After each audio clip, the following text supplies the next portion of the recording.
Not this.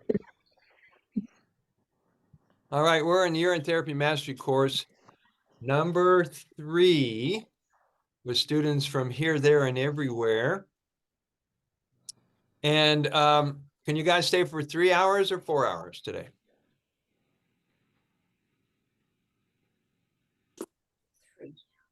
3. We're going for 3. Okay.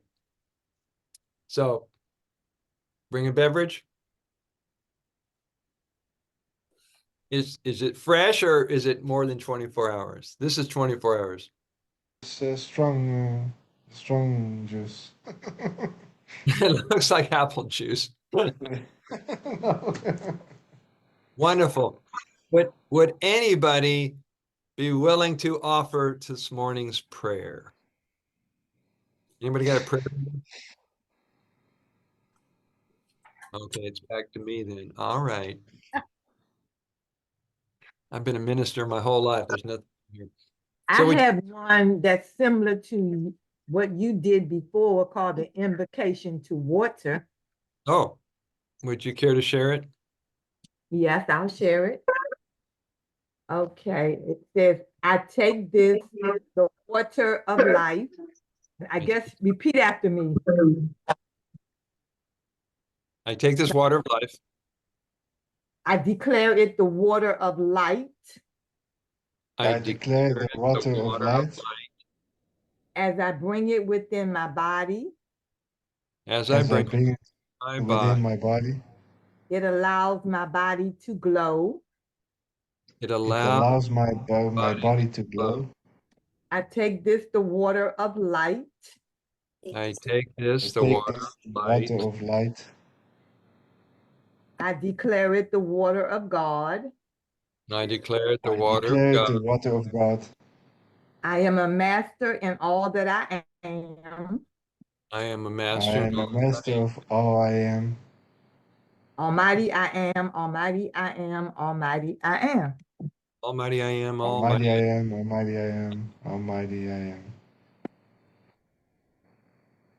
Cheers. Yes. Long life, health, and happiness. Wow, that's got a lovely kick to it. All right, does anybody have anything they need to be reviewed from last class that needs some clarification or a deeper teaching? Can anybody name any of the Shivamba wisdoms?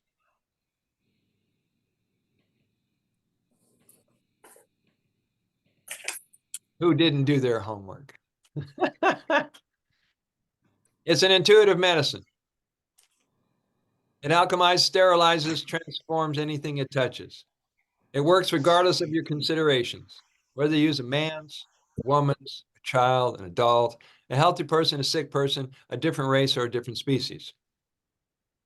Saturation dosing is the prevention and the cure of everything. The only thing you cannot heal is what you say or believe you cannot heal. Evolutionary is the term for aged urine because it really says what it does. The moment you collect it, it starts to improve, mature, grow in potency, stem cells, antibodies, and so forth. And Shivambu is in a category all unto itself, more or less. Kathy, what's up? All right, anything else you guys want to ask before we get going into more protocols? I'm going to turn my phone to stop making noise.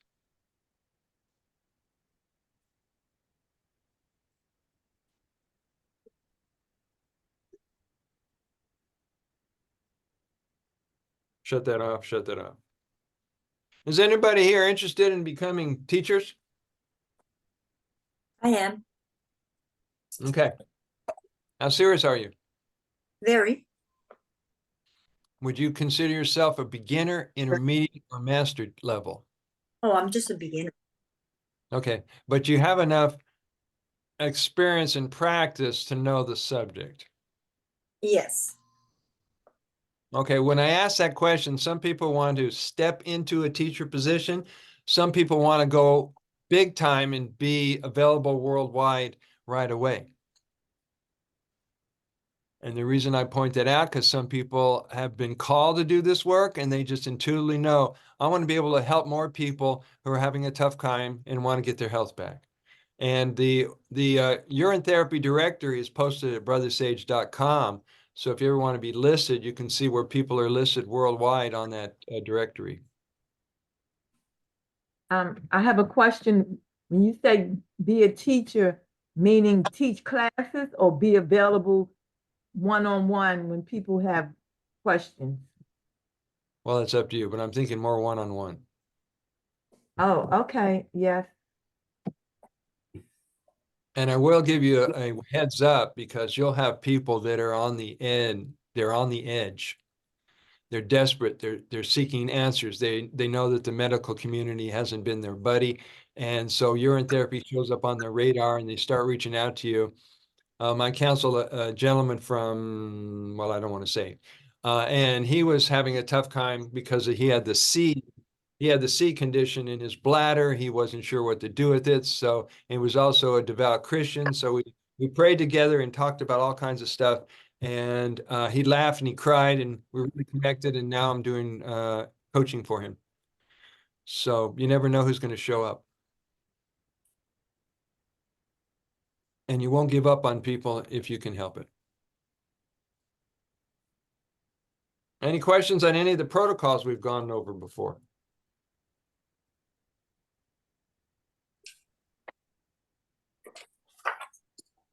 So I started to talk about nebulizers, diffusers, respirators. Do you remember that? Yes. Of all the ones that I've used in the past, now I did a demo the other day, a little video of how to use those essential oil diffusers. This is people who want to spread a broad area of Shivambu vapor in their bedroom or bathroom because they want to clean out the air around them. So you could use one of those essential oil diffusers, the kind that has a little container or a well in the bottom with a cone on the top, right? And the ones that I have and the ones that some people have is they have two settings. One is to turn on the vapor, and the other one, they have these lights. Oh, look at these balloons. You don't see that, do you? Yes, I see the balloons. I don't know about the setting on this thing. So what's kind of cool is while the air is being vaporized and cleaned, the colors change inside the device. So you could turn off the lights and have a mystical experience with it. But my favorite of all time is the handheld mesh nebulizer. Why? Because it's very, very portable and you don't have to have it plugged in the wall. And you can just put in a third of the ore in there. And you can not only point it at your nose and your mouth, you could also lightly feather your eyes and exfoliate your face.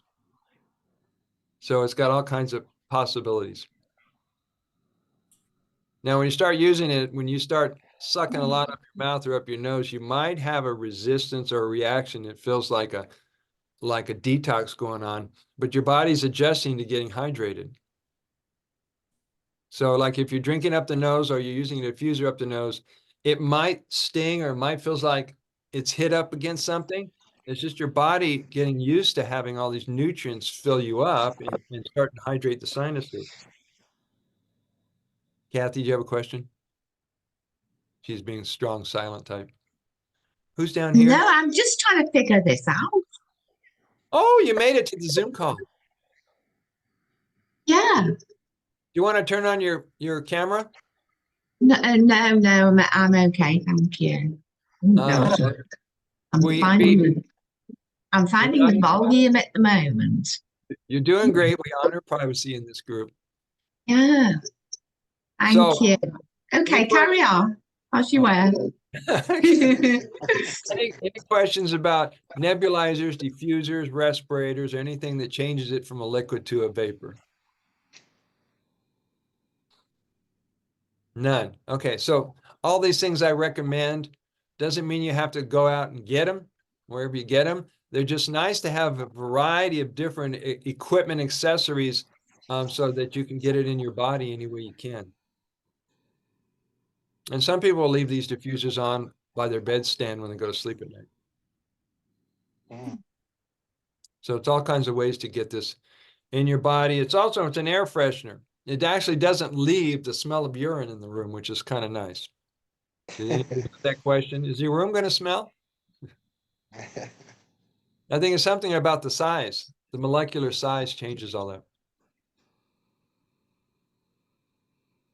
All right, we're on page 90. No, I don't know what it is in the new book. 98 in the old book. It's Orin injections. It's section 12 of the protocols from chapter 7.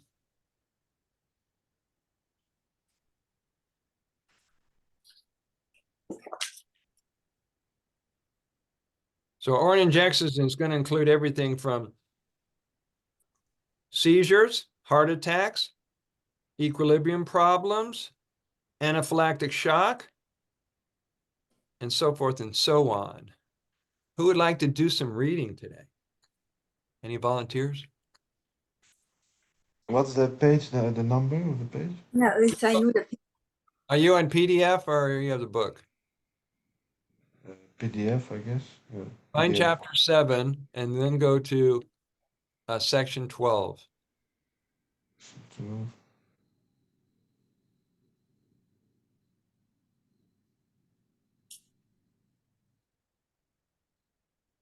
And my son Matt has been doing Orin injections for the last week to 10 days, and he's been journaling his experience of putting in the deltoid, putting it in the rump, wherever he seems to put it, and he was experimenting with it. And I said, you need to document it because a lot of people are intimidated by injections, so it'd be nice to have somebody document that. can I also put it in your face? You can put it wherever you feel it's safe. Dr. Group put it in his arm to see if it would change anything. It's actually funny because my wife, she is like, I'm telling my wife and my family that I'm doing all this, and they think I'm crazy, but I don't really care anyways. And she went to the, how you say, plastic surgeon, and they took her blood and they filtered it and they injected back in her face. And this she's okay with, but to take her own liquid, no way, never. Did you let her know that urine is blood? Yeah, exactly, because there's like blood plasma. Is the blood plasma is also in the urine, right? So that's what I Well, was telling her. it was Yeah, plasma before it got filtered. yeah, Now it's blood, it's golden plasma water, ultra filtered. exactly. So it's good to know all this information when you're talking with someone and they really could use this, but you got to be able to speak their language. Mm. Yeah,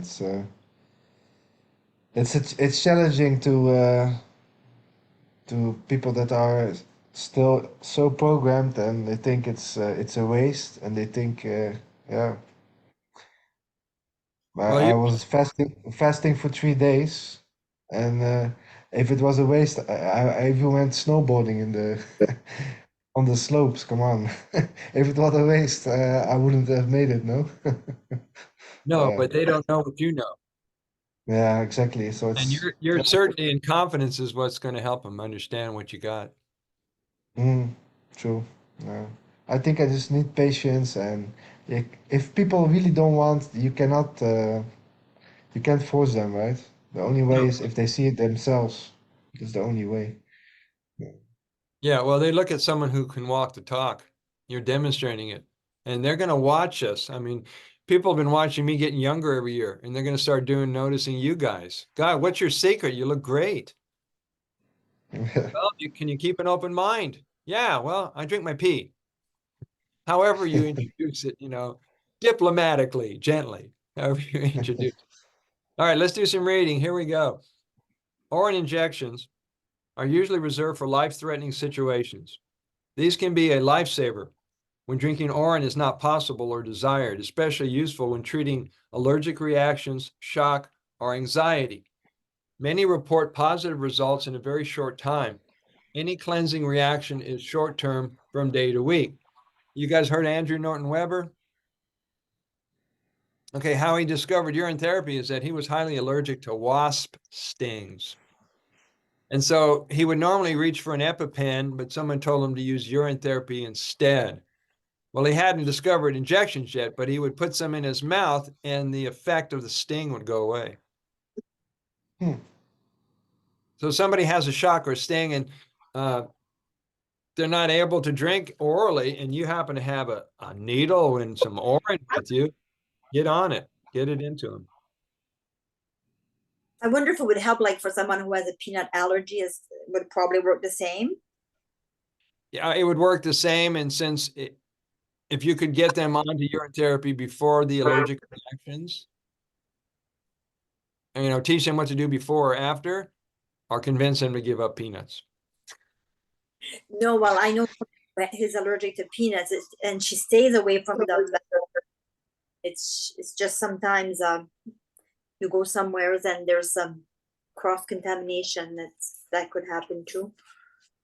Right, or it's hidden in the recipe and they don't tell you. Hmm. We kind of learned that when I used to eat at Chinese restaurants many, many years ago, and they'd have on the front window, does not contain MSG, right? So you go inside and you say, your sign says you don't put MSG in it. And they said, no, it's in the premix. Wow. So they're not lying. They didn't add it. It was already in it. Wow. This is how people con us.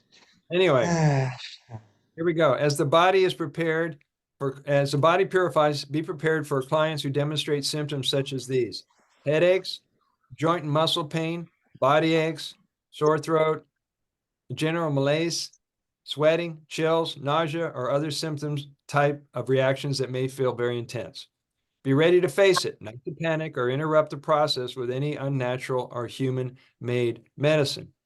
Orange injections will again awaken the immune system and its warriors ready for fighting any disease. In case of emergencies, when there is no time to lose, an injection with evolving orin, which has the strongest effects, can save a person's life. Your orin is always your perfect medicine. It contains substances that your body does not need. They aggravate the body, which causes the defense systems to develop stronger antibodies for anything that would compromise or harm the body. Injecting orin causes the body to go into a hyperactive healing mode, which forces it to heal and release toxins immediately. So keep that in mind when people say they went to the doctor and the doctor found such and such chemical or metal or toxin in their urine, that they're already been built into the remedy. I told you this before. All right, so they're looking for their parameters or their biomarkers. They're looking to identify something, isolate it, and say, hey, see, look, you got this in your body. You need to take these drugs, blah, blah, blah. But they're not looking to determine if it's a harm or not. Because if they understand urine, they would say, yeah, there's all kinds of things in there, but it's already been sterilized and improved.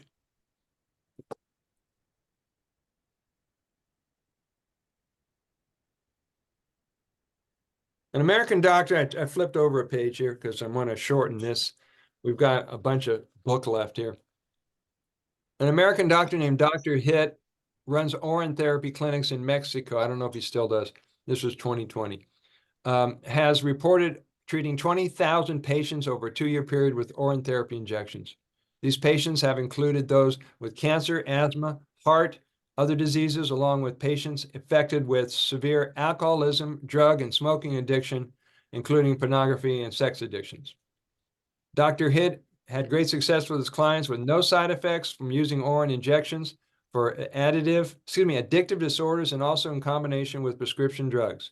Lab testing showed that the amount of drugs or contaminants passed into orin was so infinitesimal that they posed no threat, and in fact appear to act as auto-vaccine agents which improve or cure these types of disorders. Wow. So by the way, if you guys are looking for science-based evidence, peer-reviewed articles, that kind of stuff that people are asking for, it's available. Yeah, that was. I wanted to ask you if you have some links or some documents. Yeah, perfect. Reach out to me. off the Zoom call and I can send them to you. Great. Yeah, I'm waiting to hear back from Megan McDonald out in British Columbia. She's up there in Canada, and we're working with Dr. Group and Jonathan Otto. I might have mentioned this before, to get some studies done with the university up in Canada to confirm that there are stem cells in aged urine, as well as it has human potential for health improvement. So when we I also, oh, sorry. No, go I ahead. also heard there was like a lot of medical studies and peer reviews done in the 50s Mhm. about urine therapy. Mhm. Yeah, you So just I have was to dig wondering, them up. yeah, exactly. It would be interesting if someone has them, if they're willing to share it. It would be very interesting. Yeah, I'll dig in. If you remind me, I'll dig in and see what I have. Also, a great source of some of this older research and data is the urine therapy groups that are coming out of India on WhatsApp, Ah, okay. because they come from multi-generational urine therapy teachers.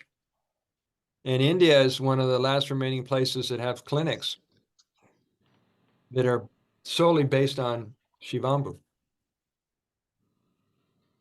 So in case you're making a trip to India, go look for one. Beautiful. Mm. There was one in Santa Fe for a while, but it closed down. And there was one in Mexico, but I don't know if it's still around. And what's his name? Dr. Sabi. He was also, Dr. Sebi, Jamaica, yeah. yeah, yeah. He also had it in his practice, right? The urine therapy, or in fasting and stuff. He taught it. I don't know if he actually had did he have a center? Or he's just Yeah, yeah, yeah. He did for a while. He did okay. until they, yeah, Yeah, we know. We know. yeah, yeah, Till he wasn't around anymore. yeah. So yeah, if you want to do a little research and find some of those places or documentation, definitely willing to have it because we've been building an archive for the last 6 years and storing whatever we can so that it could be available to people. If you go to shivambu.org, there's quite a few things there, and at the Shivambu Hut, people are posting content every day. Did you guys join the hut? Because we're up to almost 1,300 members now. Yes, I joined. Oh, sweet. I hope you like what you find there. It's great. All right, any questions about injections? Okay, so it says don't take injections if you have all these things at the top of the page, and then but Dr. Hitt did it and didn't have any problems. So you're just telling us the whole picture, and that probably won't have any problems with injections with people on other medications. I would say no, because this doesn't seem to have any side effects or ill effects or et cetera, et cetera. But I guess it's kind of like a disclaimer. You know, buyer beware, use it at your own discretion. Okay. It's better to wait half an hour, no, before taking. Wait 30 minutes before when you have consumed medication. You wait 30 minutes before you can pee and use the urine, right? As a safety precaution. Well, yeah, I mean, I've been teaching that for years. I'd say give you a window on either side of doing medication or drugs, et cetera, just so that people will go, okay, fine, I've satisfied the medical world. Now I can satisfy the natural world. And but it's not gonna hurt you if you take it that close to it, but just to be on the side of caution. That's why I'd say that. Okay. Thank you. And one more question about the injection. Yep. If you inject, how do you inject? Is it intramuscular? Is it right in the bloodstream? Is it, Most that's people put it in their thigh on one of their butt cheeks, okay, intramuscular then. So in the right? muscles. Chitta has put it in deltoids.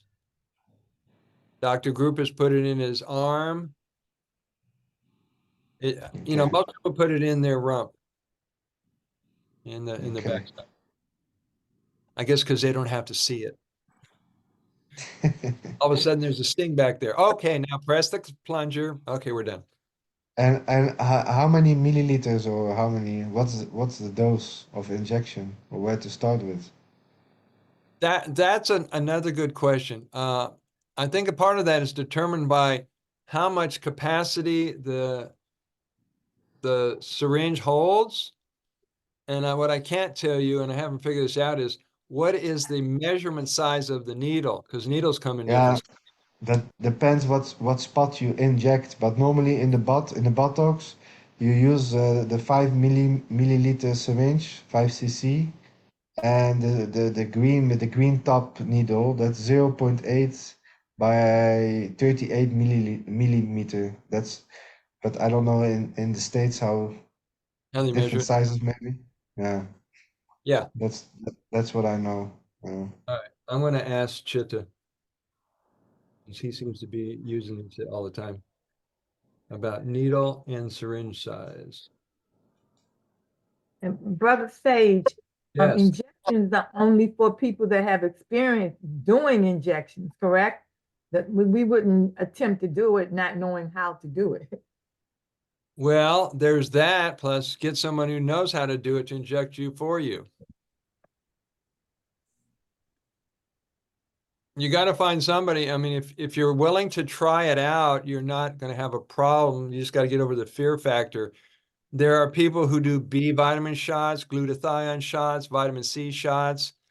Yeah. Not so much in an IV bar, but I met people who are retired nurses they've been around the needle thing so long, but now they're doing that in their practice, and you have to let them know, hey, could you inject urine in me? And if they got an open mind, or you're lucky enough to find someone who practices UT, yeah, go talk to them. Yeah, I've already learned myself to shoot myself in the buttocks. So, uh, Go visit Theo. You got a new career. but the first time is very challenging because like you're looking in the mirror and like, I do it or not, I do it or not. Yeah. If you just do the search up the protocol, how to do it, an intramuscular injection, you always pull it, aspirate first to see if you didn't hit a vein or anything. So if there's no blood coming, you can slowly inject. And there's like a rule, it's like the triangle spot in the buttocks where the injection site is. This is also you have to know what you're doing, because if you hit a nerve or something, or yeah, this can be Tricky. you can cause damages. So yeah, it's not you shouldn't play around with these things with needles and stuff. Yeah. Yeah, find someone who knows what they're doing. Yeah, exactly. Yeah. That'd be a good rule of thumb. Okay, any last questions about urine injections? Awesome, awesome. So you kind of got the idea about how to do the eye cups. And then the next bump up came from George Johnson out in I think he's in Montana. And he introduced me and the world to goggles. And goggles are cool because it's like two eye cups at once. So these are swimmers goggles, and you can get them anywhere. A real easy place to find these for free is at rec centers and places where they have swimming and a lost and found department. They don't know what to do with all these that are hanging around. So this was from a rec center in Boulder. We also have them at the store, the lifestyle store, for like $10. I have a question. Yeah, go ahead. Okay, well here it says a homeopathic or a tincture form. Could you make tincture with your urine? In terms of what? Like, Well, I make tincture with herbs, but that's yeah. just some. Well, what would you blend it with? Would you like let it marinate in alcohol or plant glycerin or? Well, you could use oil, a Oh. good oil, like a good quality olive oil. Mhm. And the purpose would be what? I don't know. It just says on the bottom on page 120, it talks about homeopathic or tincture form. That's why I'm Oh, asking. yeah. I've never experimented with tincture form, but basically, you understand the homeopathic form. Yeah. It's good. So I was just wondering, since tincture was there, I was just thinking, like, like with olive oil a little bit. I don't know. It's just silly question. Yeah, I think I'll leave it out of the next book. So you understand the goggles? You got the goggle thing down?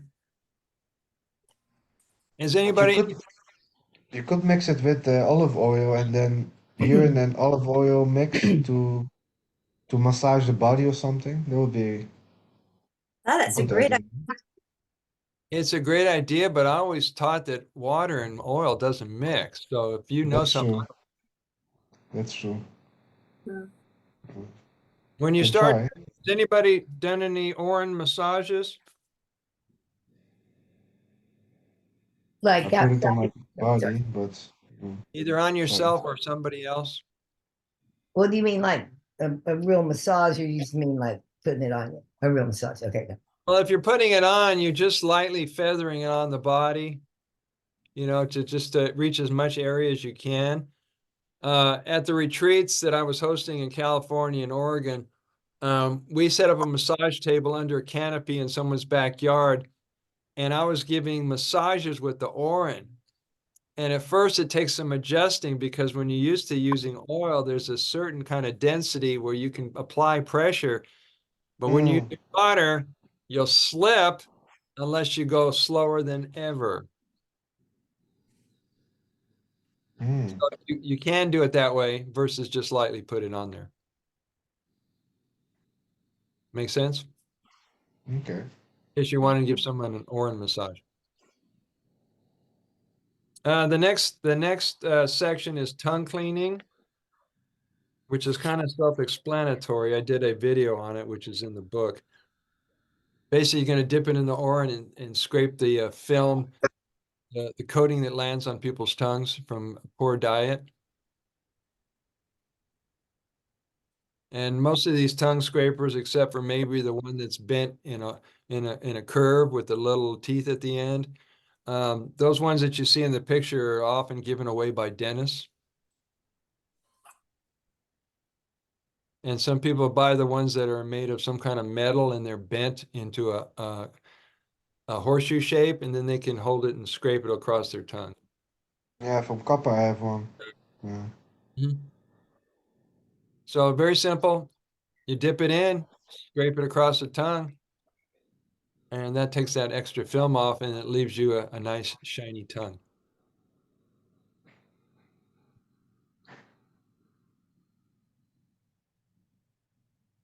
All right, belly button soak. Belly button. This grabbed my attention when I was studying the navel and found all this incredible information about why the navel is such a no pun intended, a core area of your body to get nutrients into the body. You guys have it in your book? Did you find it? Yes, I actually have a belly button thing, like to do belly button therapy, like with essential oils. So that would be good to use with the urine. Yeah, very much so. I mean, you can even use a cotton ball, or you just pour some in your stomach. Just whatever, however you want to do it. Paula Ann, would you like to read? Where at the navel or belly button soak, that's where you want me to start? The belly button is life itself. Yeah, that one. Oh, the navel or belly, yeah, number 15. Okay, because I have the book. So do you want me to start where it says, perhaps you may have thought why, or is it the belly button itself? Okay, you want me to start there? Okay. Please. Okay. The petroti, I'm not sure if I pronounced that correctly. Pachati. Petati, okay. The bit that is left over after the umbilicus has been cut at birth is behind the navel, which has more than 72,000 veins. The total amount of blood vessels we have in our body is equal to double the circumference of the earth. Well, it seems that Ayurveda, the belly button is used as a portal to deliver nutrients or medicines into the body. Now we know that all humans have a belly button unless you were born with an umbilical hernia and had to have it surgically repaired, leaving you without the navel. But now every mammal has belly buttons. Kangaroos, platypus are without a belly button, but dolphins are not. Belly buttons accumulate a lot of bugs. Some 2,400 different species have been found in the navel. And everyone's belly button bugs are a different composition. Navel lint is a gross mix of fibers, hairs, and dead skin cells. You may be wondering, how is the belly button so powerful? It's all about location, location, location. The belly button is near the center of your abdomen and around your center of gravity, third chakra center or core. It sits over your intestines and major lymph nodes and blood vessels. As it's near your vagus nerve, which is responsible for the rest and digestion function of the body. Unlike the rest of the abdomen, there's little to no muscle behind the navel, which makes it the perfect access point to your belly.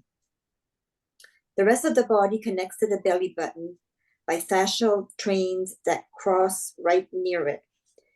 It's also the entry point to the major energy centers in your lower abdomen.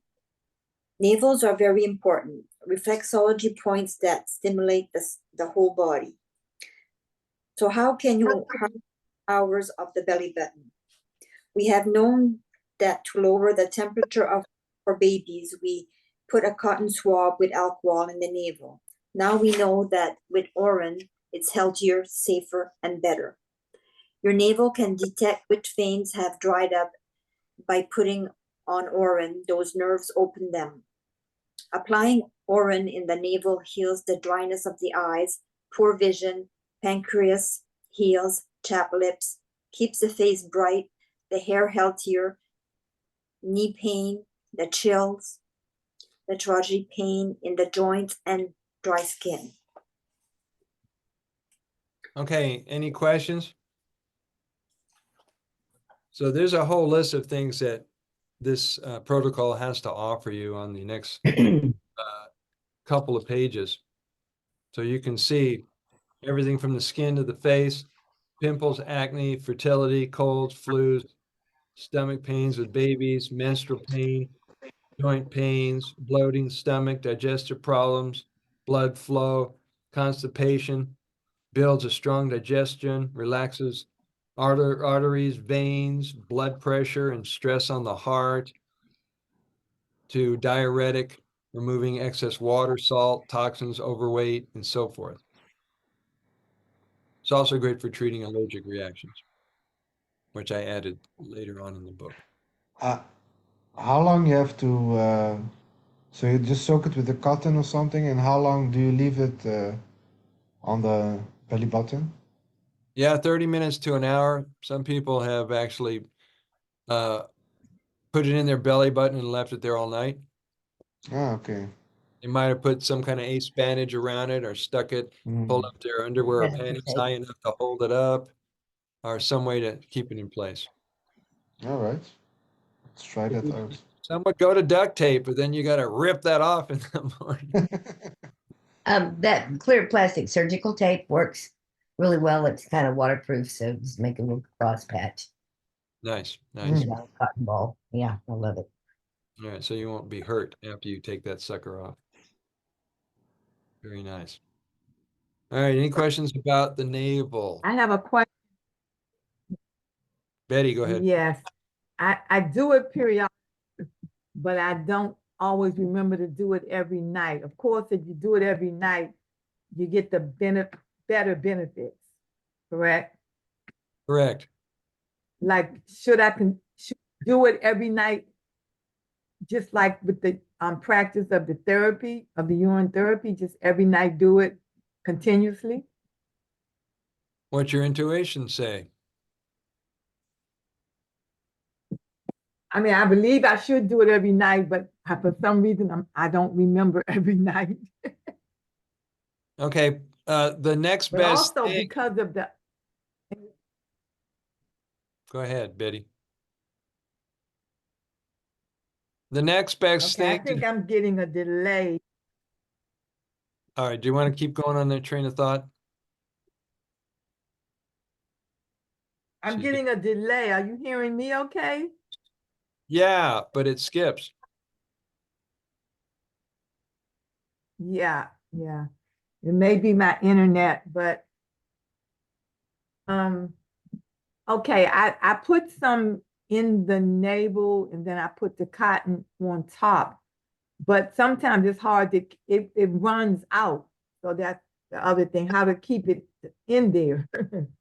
Right. So you could follow Nancy's suggestion and get that surgical tape. The second Right. best thing I've been using the backup for that is every time you take a bath or a shower is bring some in the bathtub area and stick it on your belly button. Like when I'm taking baths, I've got that spray bottle. And when I get to the chest, I'm doing the whole front of the torso. I make sure I put some in my belly button and hold it there for a while before I take my hand away. So it's not as yeah, I extended. usually like to I have a question. Could like I used to always use castor oil in my belly button, so now I've switched to the urine.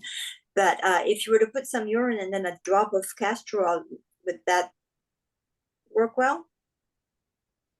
Would Well, kind of help it, maybe help it like stay in there.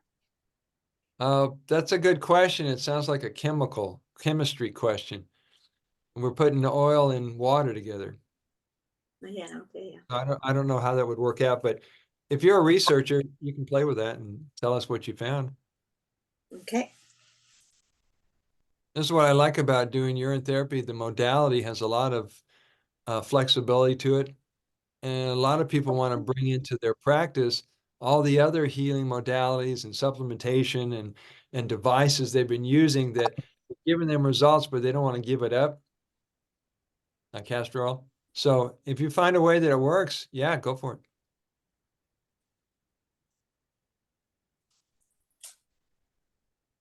All right, we're on page 111, or the section on the evolving orin. We're going to go into the evolutionary orin, talk a little bit about Monica Shute, Harry Matadine, and then we're going to take a bath, but not together. Don't mean to disappoint anybody. The closest I came to a group urine bath was when we did a baby pool we had at the Portland, Oregon. Somebody found one of those wading pools for kids. You know, it's about 8 feet in a circle. And someone who brought 30 gallons with them and convinced their dad to bring 30 gallons of urine in the back of the station wagon, driving across Oregon to come to this event. Well, we put about 8 gallons in the kiddie pool and 6 of us sat in chairs with our feet in the water. So that's what happens at the Shivambu events. We get pretty creative. So here we go, evolutionary water. Keep in mind that orin contains information and memory of our perfect health and our perfect cells. As the body's health becomes challenged or compromised, it does a system check or self-diagnostics to restore perfect health and balance. Imagine what we can learn from drinking evolving orin. Here's another paradigm shift term to tickle your mind. The terms evolved and evolving was replacing the terms, I used it to replace the terms aged and aging, previously used in describing what Monica calls maturing orin. That was the term she calls it. Evolution by its nature is a continuum of growing, learning, and making discoveries. Orin, a metaphor for us, evolves forever from the moment it arrives and the moment you collect it.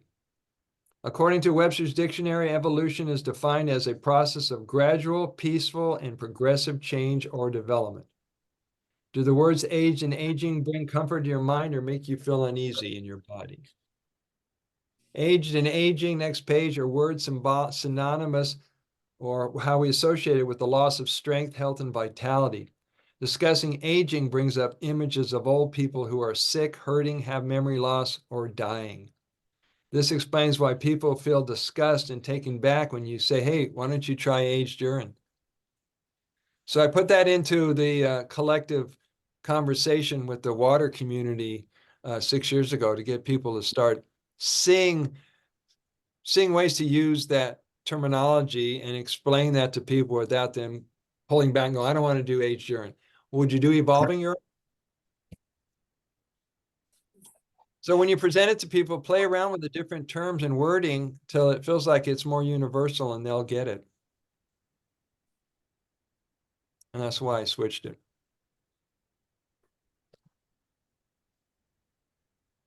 Try this when you're talking or writing to somebody about evolving urine. Hey, Lisa, I'm so glad that you're getting results from drinking your fresh urine. You may want to try a more potent version of urine. Brother Sage, the Shivamba Guru, says that evolving or evolved urine is an evolutionary idea. According to his theory, every second your urine is outside of the body and sits in a container, it is increasing in potency, life force, or Shakti, and frequency. All collected urine comes already activated and immediately becomes enhanced and amplified, which is the evolutionary power of our water of life. Are you drinking common wine or the ultra refined wine of gods and goddesses? Breathe. Everybody breathe.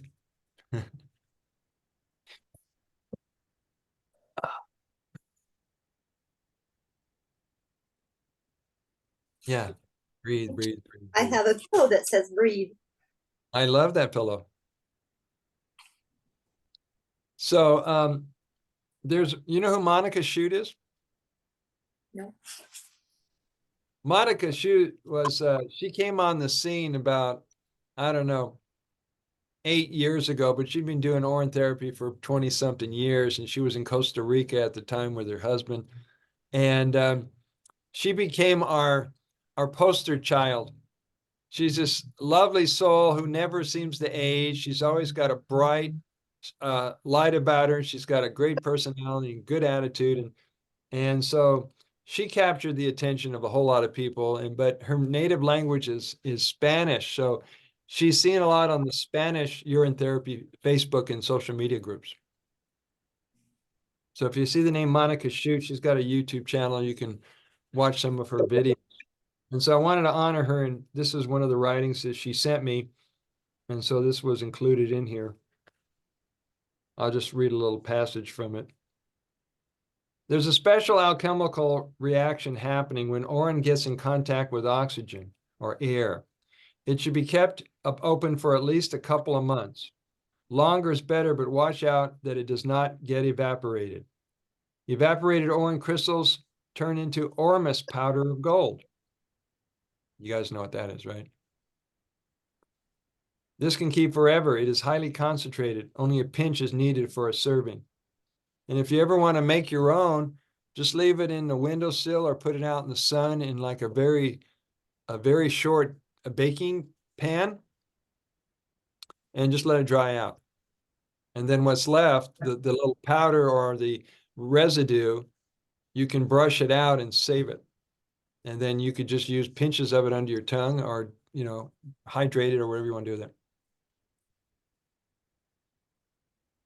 I like to see somebody look at that under a microscope. So we can. You have a microscope? I had one. I had a live blood microscope, but I got rid of it a year ago. Okay. So I don't have it anymore. But my friend still has it because I gave it to her. So maybe I'll be visiting her. Yeah, please do. You heard about Fiona Gardner? Did I mention her? I think you mentioned her. Yeah, she does the messages in urine Instagram page, and she shows the crystal structures under magnification. One looks like a cross, another one looked like a Merkaba. They've got all kinds of different crystal formations, and every now and then she posts a new image on her an Instagram group. She says, eating cooked food taking drugs, alcohol, animals, dairy products. When eating all raw foods and fruit, orange smells like the most amazing flowers or essential oil. Any bad smells are easily remedied with a couple of drops of essential oils on the top of the fabric that covers the jar each day or as necessary.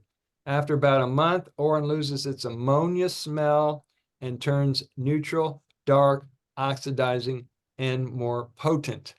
And that was my result. That's what I experienced when I got to see Doc Mike Woodtort. He came to Boulder and he brought 13-year-old Oren.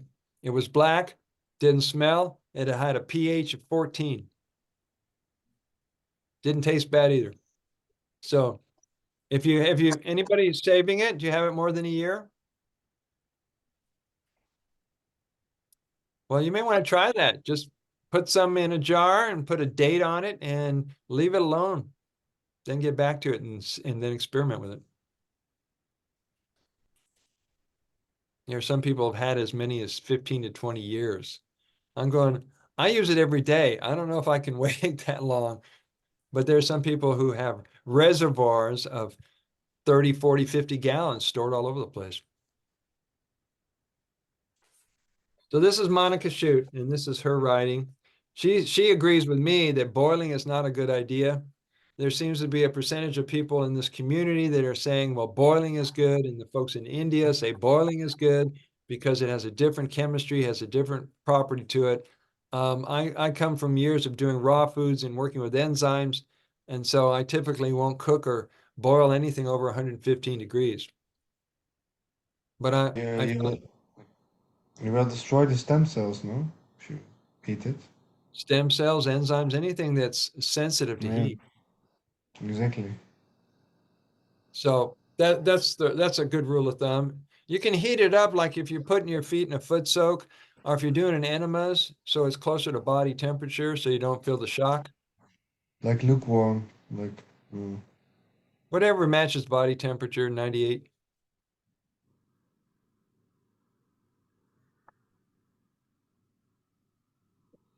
All right, let's make our way over to the section of an Orin bath. Any last questions about what Monica's talking about? You guys heard of Harry Matadine? no. Harry came out of England and he's produced 3 books on aged urine. And he helped pioneer the use of aged urine for this community by being interviewed by magazines and television out in England. They interviewed him. They showed pictures of him drinking the Orin. He was on a survival show, kind of one of those reality TV shows in England. And all these people are out there learning survival skills. And they brought him out and he says, this is the only way you got to do it. You got to drink fresh urine. And then later on, he pulls out another jar. He says, but aged urine, that's the power. So he's drinking and watching everybody's faces all get all crunched up while he was drinking his aged urine. So he's a pioneer. He was willing to put himself out publicly on television and in newspapers. So that's Harry Matadine, and I've wrote about him later on in the book.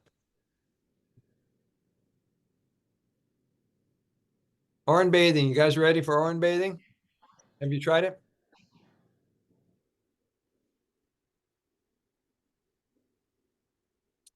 Well, most people think if you're going to take an Orin bath, you have to have 8 to 10 gallons so you can fill up the bathtub, submerge your body into it. And that's the ultimate way of doing it. If you got at least a gallon and you can put it in with your other water, then you can sterilize the rest of the city water and do a homeopathic or a dialed down diluted version. Yes, I've done it, but I didn't have a lot, but I have done it. Well, make sure the water's warm enough so that you'll pee in the bathtub. I've done that too. It's amazing how many people have done this. When I went to the convention in Las Vegas in 2018, near the end of the convention, the guy who was a lovely soul, Anthony, puts me up on the stage. He says, would you like to have the stage? Here's a microphone. I said, sure, I'd love to. I said, let's see a show of hands of people willing to admit you pee in the bathtub. All these hands are going up. I go, what a lovely crowd. I mean, I could have thrown anything out of these people. How many people drink your pee? Everybody raise their hand. What a great crowd. So I hope you guys ever get a chance, if there's any conventions that are still going around. There's a gentleman who wants to do one. He reached out to me, Costa Rica, some other country who wants to do another convention in next year. So we'll see how that's going to play out. So Oran bathing is bathing. You're basically going to lay in it for as long as you can, 20 minutes, 30 minutes. That's the best time to knock out 6 or 7 protocols all at one time. Kathy, do you have a question? She was testing her microphone. So bring in your water bottle, the sprayer, bring in jars, bring whatever you can. So while you're bringing your eye cups, while you're in the bathtub, you can do your eyes and your nose and your ears and your belly button and your scalp and your hair and your back, pour it along your spine, reach wherever you can, get all your deltoids, your arms, get everything you can, genitals, get everything, because that's maybe the only time you get a chance to get close to a massage. The things you do in the privacy behind closed doors, I'll never tell a soul what you guys do. Except for everybody on Rumble who watches these things. Anyway, any questions about bathing? By the way, when you're done with the bath and you get out of the bathtub, wiping it off, rinsing it off is optional. If you feel that there's a smell that's going to linger, you can either put on essential oils, or you could rinse it off, or you can just let it evaporate over time and don't think about it. I have housemates, they never mentioned it. Now, I'm assuming if you used evolved Oran, it would have maybe have more of a pungent aroma, but it has to be evolved at some point. How, just to save up the gallon, like a day. So Yeah, at least a day. all right. So, I mean, do you recommend more fresh or more evolved for the bath? If you're going to mix water. I'd say whatever you got. Okay. And oftentimes I have a jar or two bigger than this. This is my collection jar, but I've got one that's twice the size on the counter. So that's what I use either in the bath, or I drink a whole 26 to 32 ounces first thing in the morning, and that assures I have bowel movements. And that to me has worked better than Epsom salt, or a whole variety of things that people had to sell in order to get your GI tract cleaned out. Anybody do that? Drink a large quantity in the morning?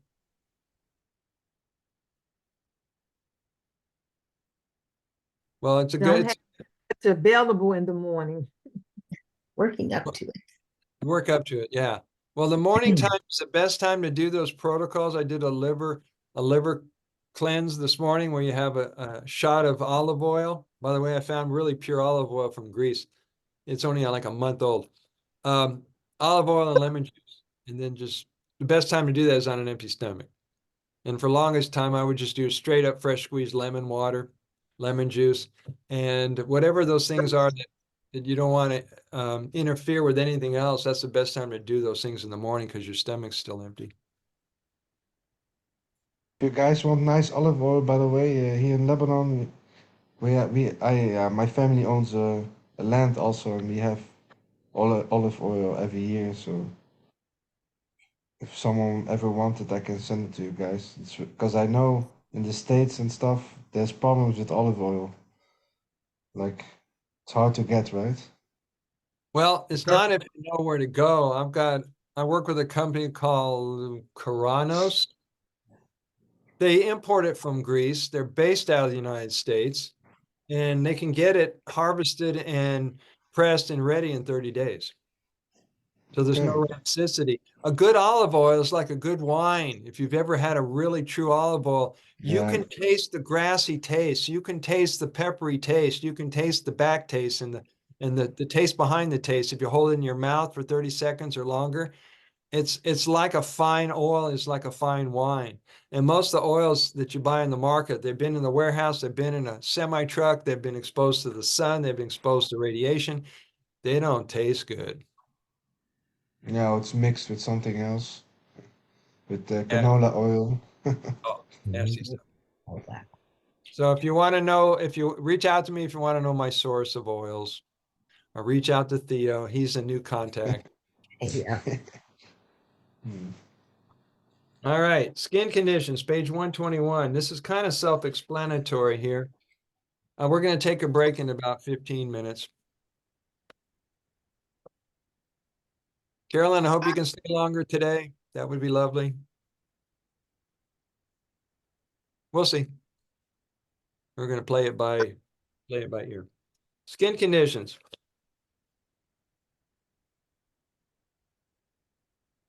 The external application of orin to the skin allows hormones and nutrients to be reabsorbed by the body without being destroyed. Massaging orin is therefore an important complementary component of orin therapy, as it is directly absorbed into the tissues. Orin is ideal for health since it detoxifies the body, strengthens the immune system, calms the nervous system, reduces weight by aiding digestion, reduces inflammation, cleans the urinary tract, reduces a headache if you drink 1 to 8 ounces or more first thing in the morning or on the onset of a headache, and healing other conditions that you will soon know about. Is anybody still dealing with migraines? Never. Good, you're eating better. The system's clean, the blood's clean, you're not going to get reabsorption into the brain. And this happens when people have constipation and liver issues. They get migraines. It hurts like hell. And oftentimes, if you have one of those intense migraines, you can't function. You got to ride it out. So it's nice to know you do an enema, you start snorting it, you take a big amount of it, you can clear that out a lot sooner. Combining P with topical application restores liver and skin health. Urea is one of the main reasons why it is often an ingredient in creams, peels, lotions, either made at home or bought in a store. These significantly improve the health of the skin, hair, teeth, nails, and overall surface of the body. Applying fresh oil on the skin before bedtime makes the face look healthier and younger. Using a cotton ball, washcloth, your hand, apply OUI on your face. And in the morning, you'll notice incredible results. Stop using face cream or any unnatural products. P is a natural product that darkens, restores hair color, making it thicker, shinier. Many report that their hair looks better than when they were younger. Orin improves and nourishes the hair and scalp. Has anybody else noticed that your hair is looking better? Mine's got red in it from head massage outside while I was foot soaking. So it definitely. Yeah, Have me you- too. I'm starting You getting to red do it as for well? 2 weeks or something. Yeah. Is it typical? Have you had red in your hair any time in your life? Only when I drink green juice on a daily basis. Dude, Mhm. There's auburn in it. My mother had a little bit of auburn in her hair, but no, the health of the hair does get a little more auburn in it than that sun Yeah. bleached out. Yeah, I Right. noticed it too. I'm in the sun a lot living by a beach. And so my hair has had like tins of auburn, tins of crimson, tins of reddish. I'm going, well, that's kind of cool. Maybe I'll have red hair one day. I'm still working on the blue eyes. People say your eyes can turn blue. Yeah. Who knows? That's not proven itself to be true. What I Yeah, have noticed is that it's a great detangler. My hair is really, curly. Oh, So it helps to detangle very easily. yeah. Do you notice it's fuller or it feels more luxurious? It feels softer. it felt softer. It feels softer, but I haven't noticed it getting fuller yet. That's one of the Yeah. things I'm working on. I just started doing it every day for the past 2 months now. Have you noticed that your hair grows any quicker? I haven't really noticed that yet either. It's only been 2 months of me doing it daily. I was doing it, intermittently. So we shall see. Has anybody, particularly the guys on this screen, noticed that hair that wouldn't grow in certain areas is starting to come out, starting to grow? I noticed that my hand hairs are starting to grow thicker in through here. Leg hairs are starting to grow thicker on my legs. I'm going, I didn't notice that before. All of a sudden I got like hair that wasn't here before that's running right through here. So maybe it's part of the regeneration. The human growth hormone. Hmm? Yeah, exactly. UT is a wonderful remedy for face skin problems, blackheads, dark spots, pigment spots, liver spots, cracked skin, acne, capillary bursts. Dabbing an Orin with a soaked cotton ball, washcloth, or handheld skin problems. You guys know what a capillary burst is? Yeah. This kind of stuff. Yeah. You Oh. see that purple color? Oh, yeah. Yeah, well, some of us who are over 50, some people have thin skin. And when you hit something or scrape against something, sometimes it marks up and starts to turning like a purple color or crimson color. Well, 4 days of putting on Orin, it heals every time. I used to use frankincense oil, but this works even better. My ears are, it's smooth. Great. Yeah. So simply apply it in the enough as much as you need directly to the area. Let it sit there for 10 minutes and then either wash it off or let it dry out, and there'll be no residue or odor. Remember, applying Orin to the face or skin surface still delivers the vital nutrients from the tissues to the bloodstream. Anywhere you apply Orin in the body or drink it delivers nutrients everywhere in the body. I know that's a broad statement, but the body tends to circulate blood everywhere. So however it gets in the bloodstream, it goes everywhere. And this is great to tell people who are going, I won't drink it, but I'll soak my feet in it. Great, you're still getting it circulated through the body. That's the whole idea here.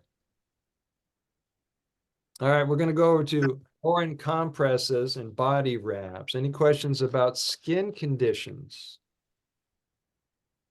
That's going to include rashes, burns, stings, sunburn, scrapes, anything that affects the health and look of your skin. This is why it's a great idea to keep little containers in the car, in the bathroom, in your backpack, in your purse, wherever you go, because you've got your medicine with you at all times. You've got your first aid kit. I got burned from the ski because I didn't put. I put Orin actually one time and then I forgot to do it, and I got still very sunburned my face. Mhm. And the next day I tried to put it as like a after sun, but it really burned too much. So I don't know. I stopped doing it. Maybe it was too strong or something. Yeah, no telling. But keep it handy with you. Not only, I mentioned this in other classes, when you keep Orin handy in your car and your backpack and you're out in the public, somebody else might have an emergency situation. You've got a remedy in your hand. You have a remedy on you. And if they don't want to hurt any longer, they might be open to you putting a little on their skin. This is where you get to be the angel that was sent to help them. They had a video. I've been collecting videos that are comedy videos around urine therapy. And there was this one about this lifeguard on a beach. And he was the pee lifeguard. He'd be running along the beach and someone would complain about, oh, I got bit by a jellyfish. And so he would pee on him. They blacked out his penis, but he was peeing on him and it looked like there was a stream coming out of him. And that was his job on the beach. He went around and urinated on people that were in trouble. That's something you'd see in a skit on television. All right, we're going to go to compresses and body wraps, and that should get us to the break here. Compresses and body wraps are effective in treating diseased body parts, internal organs, skin conditions, burns, like a 3rd-degree burn. It works miracles. And you just simply have to leave a compress on and keep it moist for 3 days to give the body a chance to regrow a new layer of skin. Do you remember herbal body wraps we were doing in the 1980s? They would put some kind of a combination, a recipe of different oils and creams, and then they would massage it all over your body, and then you wrap you in some kind of wool cloth or plastic, whatever it is, and let you just sit in it and heat up your body for an hour.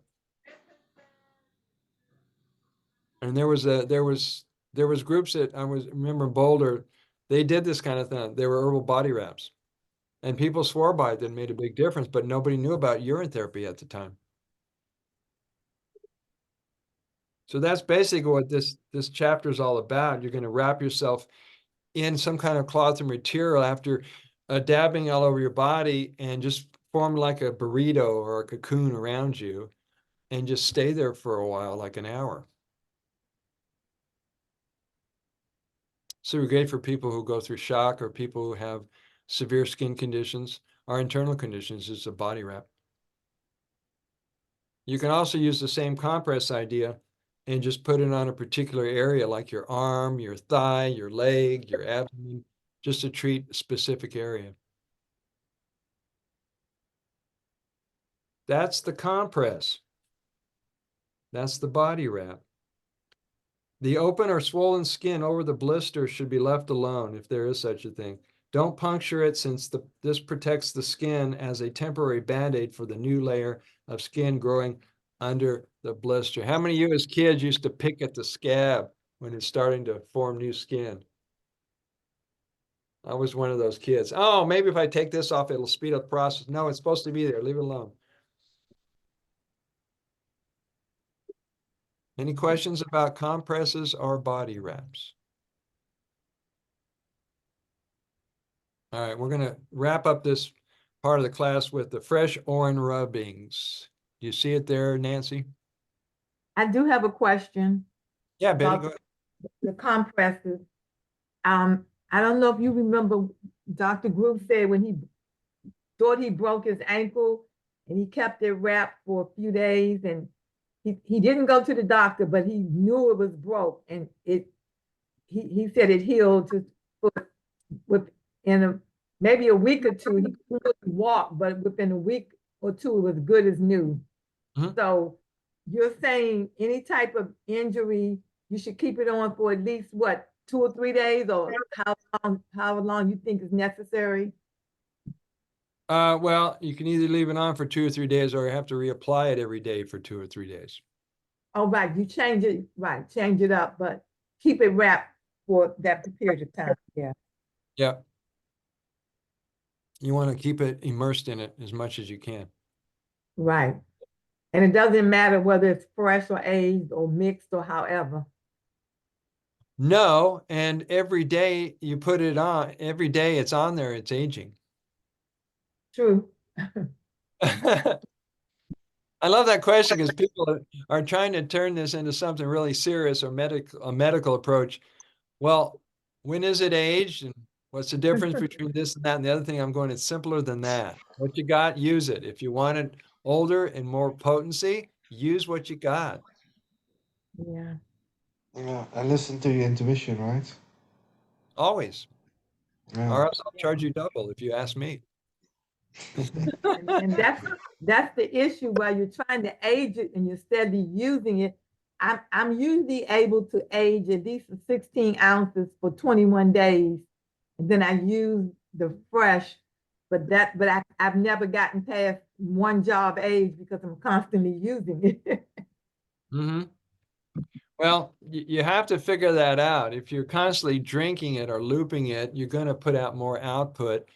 It just each time don't drink a full amount and it'll start storing up. I mean, I was once at the point I had 8 gallons at my apartment in Boulder, but I had to move. So I was rapidly doing enemas, or I was putting my plants, or I did whatever I could because I wasn't going to haul everything with me.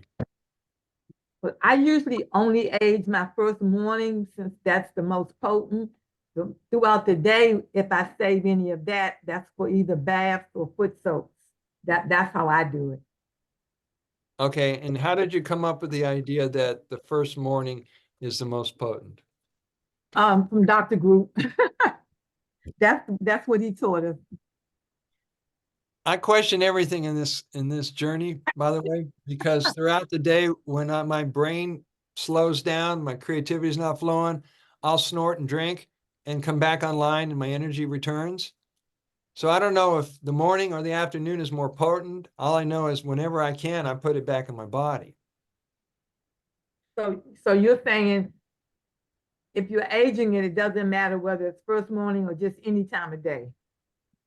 That's just me. I think they're basing that on body cycles of what time of the Yeah. day things come out of, for the liver goes through its cycle, the intestines goes through its cycle, the reproductive, everything goes through a cycle. There's a chart floating around. I've got it here somewhere. And I think they base it on that because they figured between 3 and 5 in the morning, the hormones or whatever it is comes through. Yes. Yeah, that was his theory. When you're sleeping from, I guess, the hours of 2 to 6, your body is in repair mode, and whatever your body will need when the next day or whatever's happened to you previously, the next morning, most of it will be in the first morning urine, the strongest stem cell. That's what's his theory. Mm-hmm.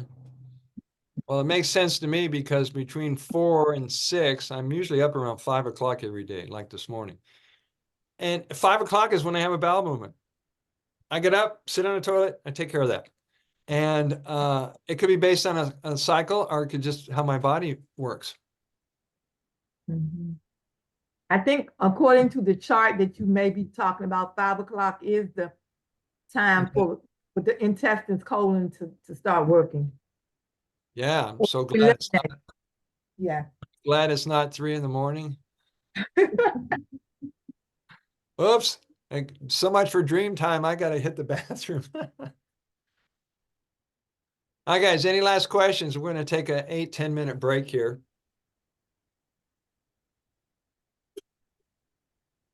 All right, recording's going on. Okay, people use what? The diffuser? Urine. No, this year. Or just to wash the face? Yeah, is that what they do? Yeah. You don't need soap at that point. You wash the face, you disinfect the face, you exfoliate the face, you take care of any bacteria on the face. Okay, and you could probably use like a jade roller, to maybe massage it in Yeah, you could do that. with the crystal and all that would make or a You boost. you can use any device you can imagine, and your hands are always available. Somebody was trying to give me one of those things where you put on your jaw and it squeezes it together and it squeezes it together and squeezes it together. And I said, I'll pass. Thank you. I'll just use my hands. Keep it simple, right? Keep it simple. I like these. Go ahead, Pauline. Or So something. no, I'm good. Okay. Thank you. I like Brother Sage, how inventive people are in this community. Go ahead. I want to clarify what I said about Dr. Group. I don't want to misquote him, but he did say first morning, but the time frame, I threw that in.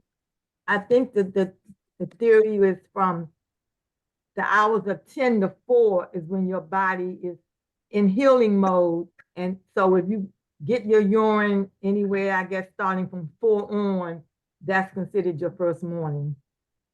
4 a.m.? Yeah, 4 a.m. If you sleep from like 10 to 4, or at least 4 hours of sleep, that is considered your first morning urine. Okay.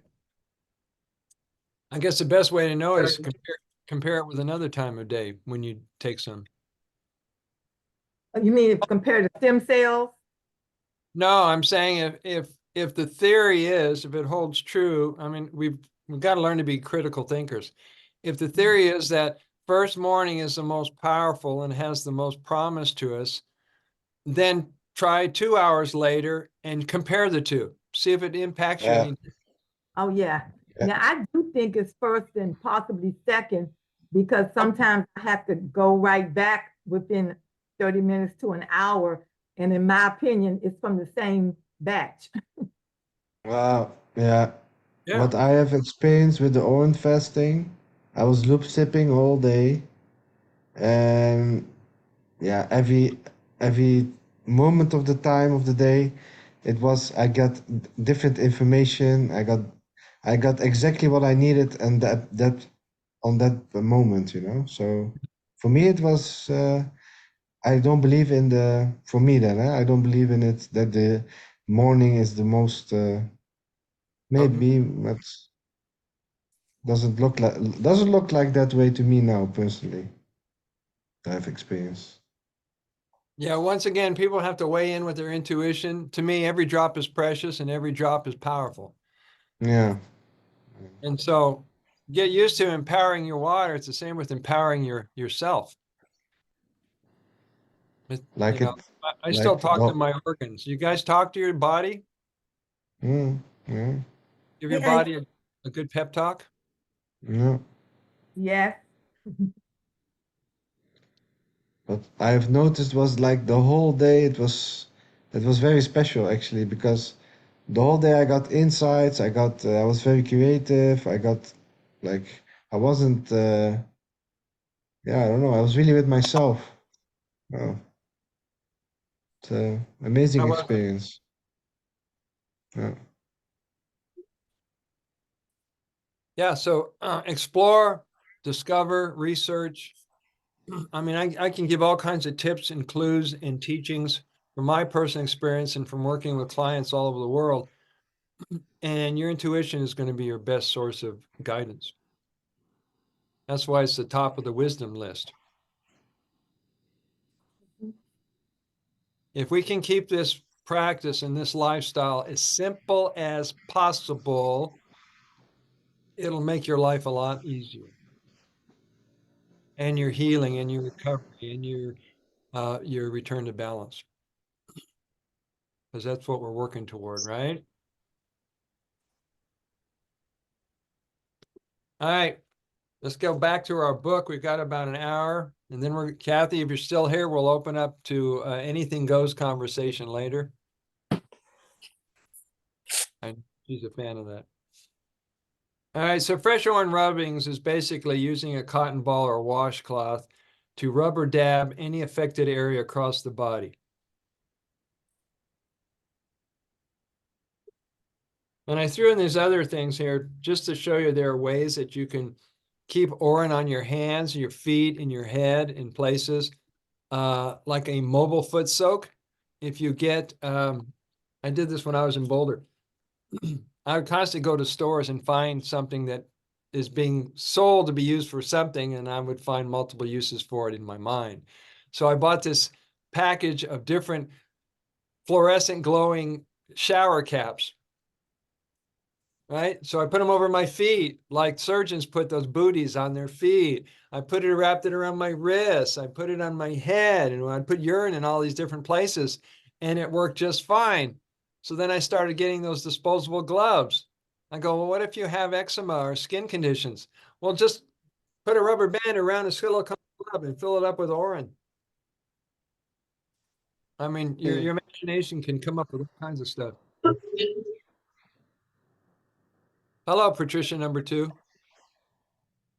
We have 2 Patricias on the screen. So that's what the fresh Orin rubbing is all about. Oxygen causes skin to blister. Did you start recording again? I am recording. Okay, my little thing did. Homeopathic remedies. I know the word tincture throws some people off, but it's a homeopathic version of the Orin where you dilute it down as much as 100 times.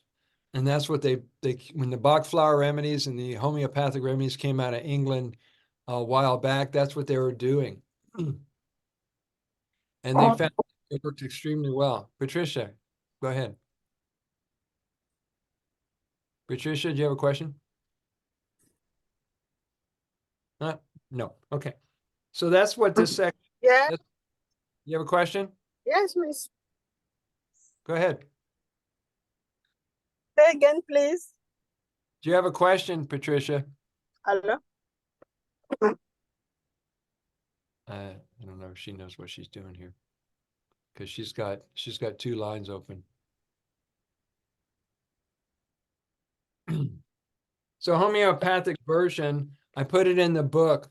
I don't use it, but some people might feel it's too strong for new people.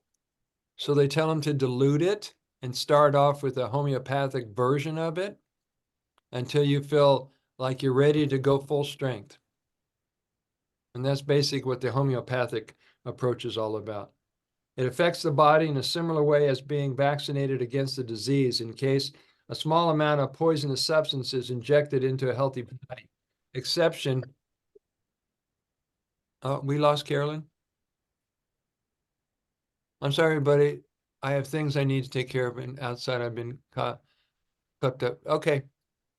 Can you please send me the record? Yeah, I will do that. Okay. So this is why I included homeopathic into the class and into the book. I'm not going to go into great detail because you guys kind of understand the theory, right? You dilute it down and then use it that way. And this might be one way to introduce it to people who are newbies. It's one way to people get the idea of diluting it so that it tastes better, or mixing it with juice so it tastes better.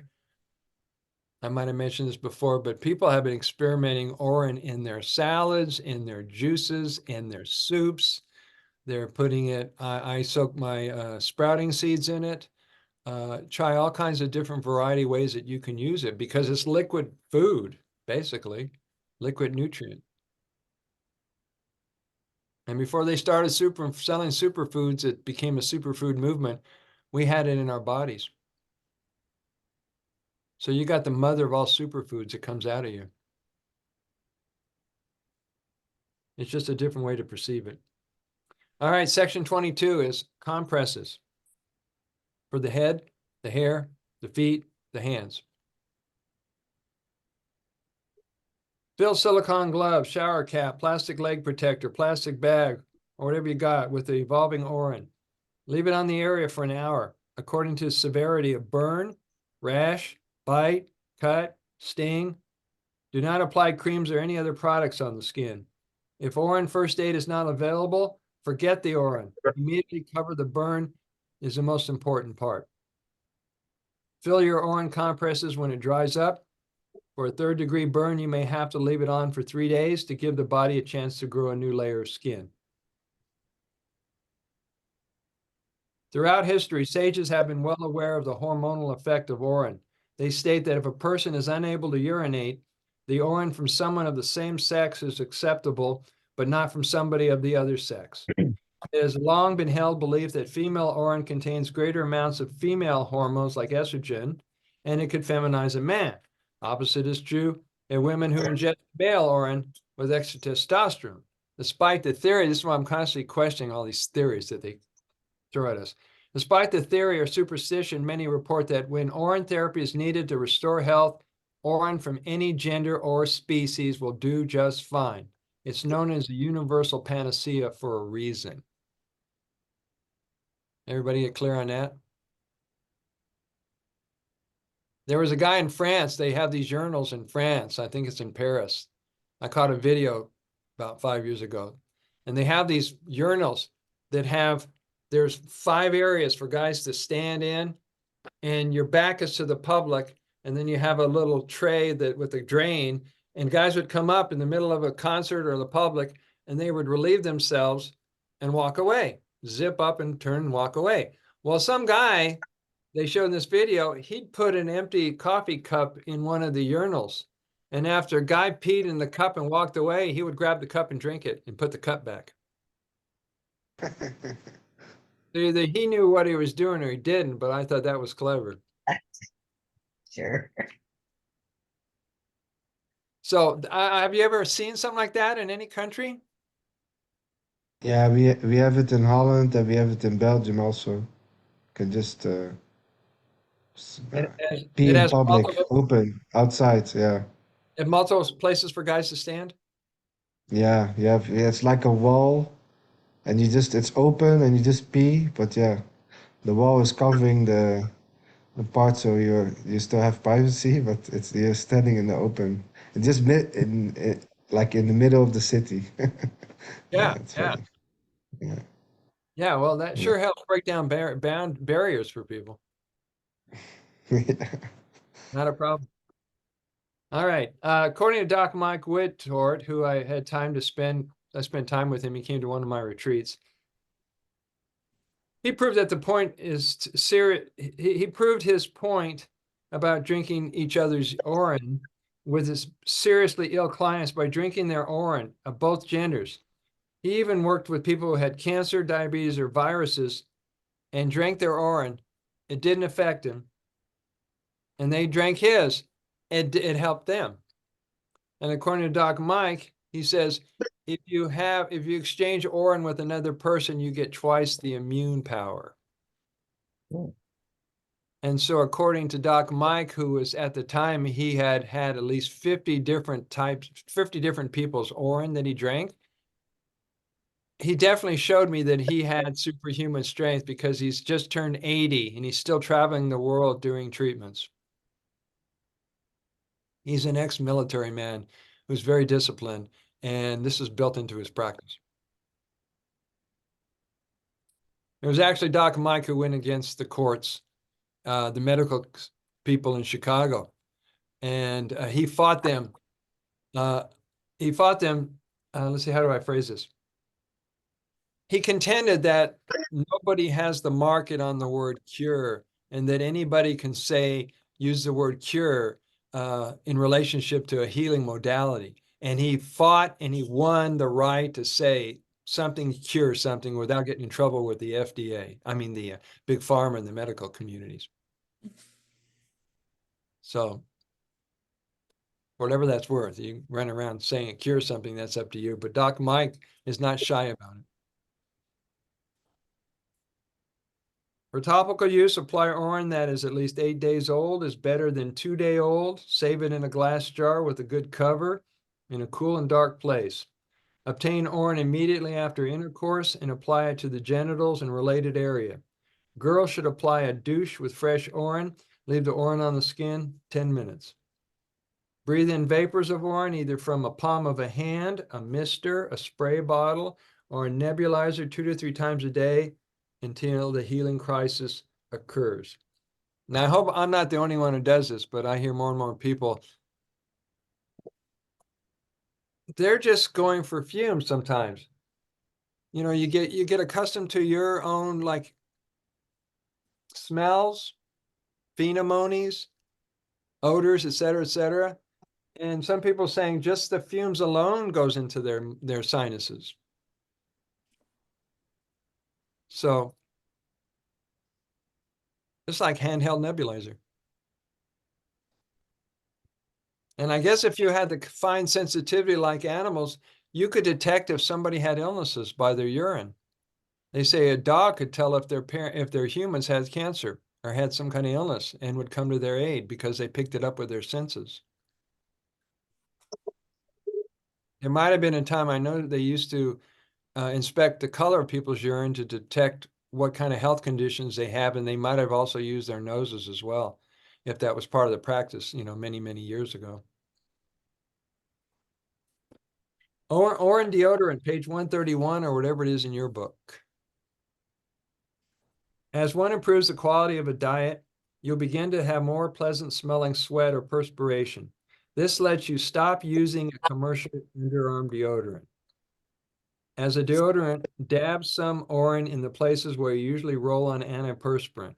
The result will be remarkable. One will not smell from sweat.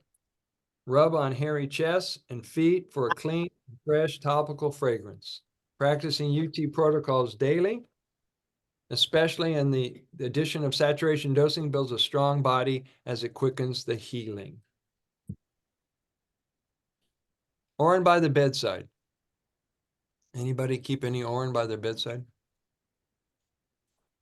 Okay. So the only reason to do that is so that, well, there's several things. One is it so it can purify the air around your head when you're sleeping. The other thing is if you need to either use that jar to relieve yourself or take a sip, for the melatonin and the effects on sleep and relaxation, then go back to bed. Some people do that. They wake up in the middle of the night, take a sip, go back to bed. So that's the reason to keep it by your bedside. To overcome doubts about the power of Orin by clients, carefully read the following. And this is an article I included later in the chapters, articles from other teachers from around the world or across the earth, however you look at it, and to hear it from them so they could weigh in. And this is Manjeshri Abhinav. She was the admin for the Urotherapy group out in India. And so she wrote this. When you get a chance, just kind of skim through and read what she has to say. And this was her practice.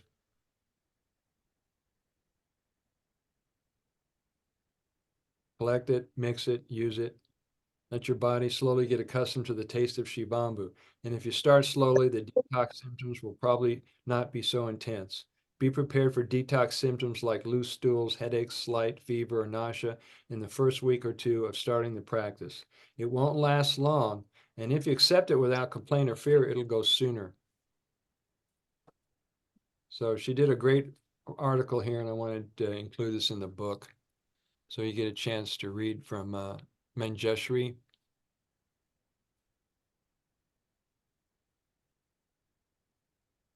Nourishing the skin, nourishing the nails, page 137. I don't know where it is in the new book.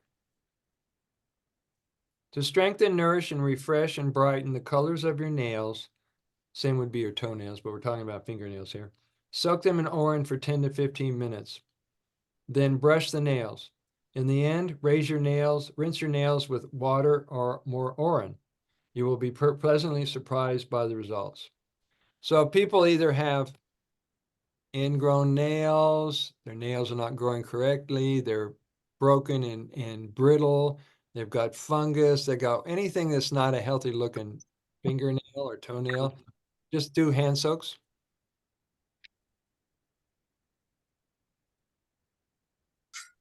You guys have you done any hand soaks yet?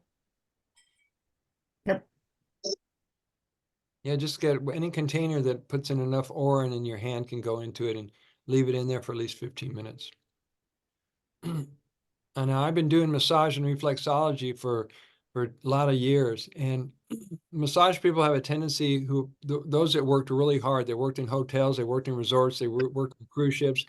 They worked and worked and worked, and their wrists blow out, or they get carpal tunnel, or they get arthritis. I don't have that because I've been soaking my hands for all these years. I'm fortunate because I got to the point where I was doing 8 clients a day. I've been known to do that from time to time. And my hands are just as strong as they've ever been. Wrists are good, elbows good.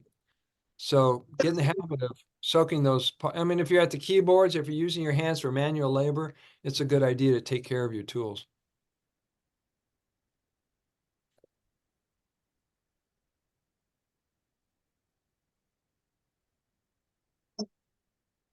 Choosing the right containers. The Shiva Kalpa from the Dhamar Tantra scriptures reminds us or recommends the use of the following vessels: gold, silver, copper, brass, iron, glass, earth, clay, bamboo, bones, leather, or a bowl made out of plantain leaves. You can also use half of a coconut shell or your hands, if that's all you got. What to use as a cover? You can either use a cheesecloth, a soft material, a nylon stocking. You can use a coffee filter, or you can screw on the top. You can get a screw-on lid, or a lot of times, I might have shown this before, just get an oversized lid, cover it up. That way nothing's going to fly in there.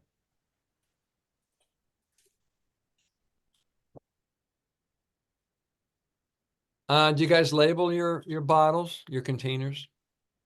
Put a date on them? Some people in the community do, some people don't. It's nice if you're storing it for long periods of time, you can go back and you'll know when you started them. Oh, that one's 3 months old, but I got another one who's 9 months old. I think I'll use that one because that probably has more power to it. So it's a great way to determine which ones you want to use. Yes, I do label mine. I let it sit for 21 days. That's the max I've done. So, but the way that I do it is when I first collect it, I don't label it until it's full, and then I start my counting. So I know there are different ways to do it, but that's how I do it. Okay. As long as you have a system and it works for you. Some people like to have systems. I'm one of those people. Since there's no special formula to determine when Orin has reached its nutritional peak, trust your intuition and personal experience is the best indicator of the strength of the Orin. Orin users have reported storing evolving Orin for 9 or more years. Some people I heard have had it as many as 20 years. That's a lot of patience. Or they forgot it. They had it and they found it one day in the garage. Oh my God, that's 20 years old. By its nature, Shivambu is self-purifying. Where can you find anything like this in nature? Perhaps it's what a salamander uses to regrow its tail. Did you know octopuses can also regrow a tentacle if it's been bitten off, like by a shark? They have the same regenerative power as a salamander. It's a personal choice whether to cover the Orin with a lid or not, or screw it on. As the world's most renowned antiviral, antibacterial, antiseptic, antifungal, and antipathogenic substance, nothing can grow in it. So if you things that look like mold, or it looks like kombucha starter mushroom, or whatever substances people find in their jar, it's out of the evolving process of the nutrients and the stem cells that are in there. But one thing you have to also keep in mind that there are people who find things in their jars because they never really cleaned their jar out before they started adding the Orin. So make sure you got a nice clean jar when you get started. That way you'll know what comes out of the Orin is just the Orin itself. Anybody have a question?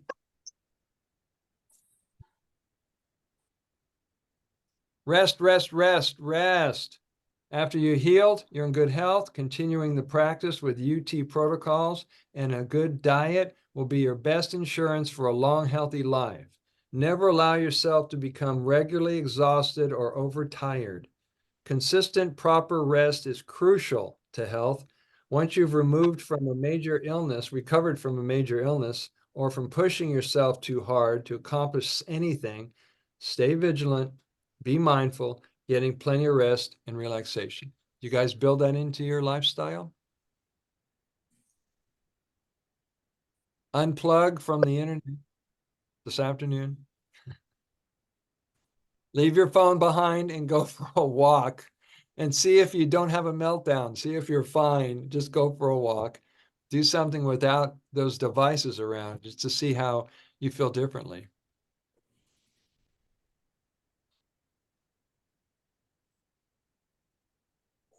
This is why I like going to the beach. I see people down here in Kauai.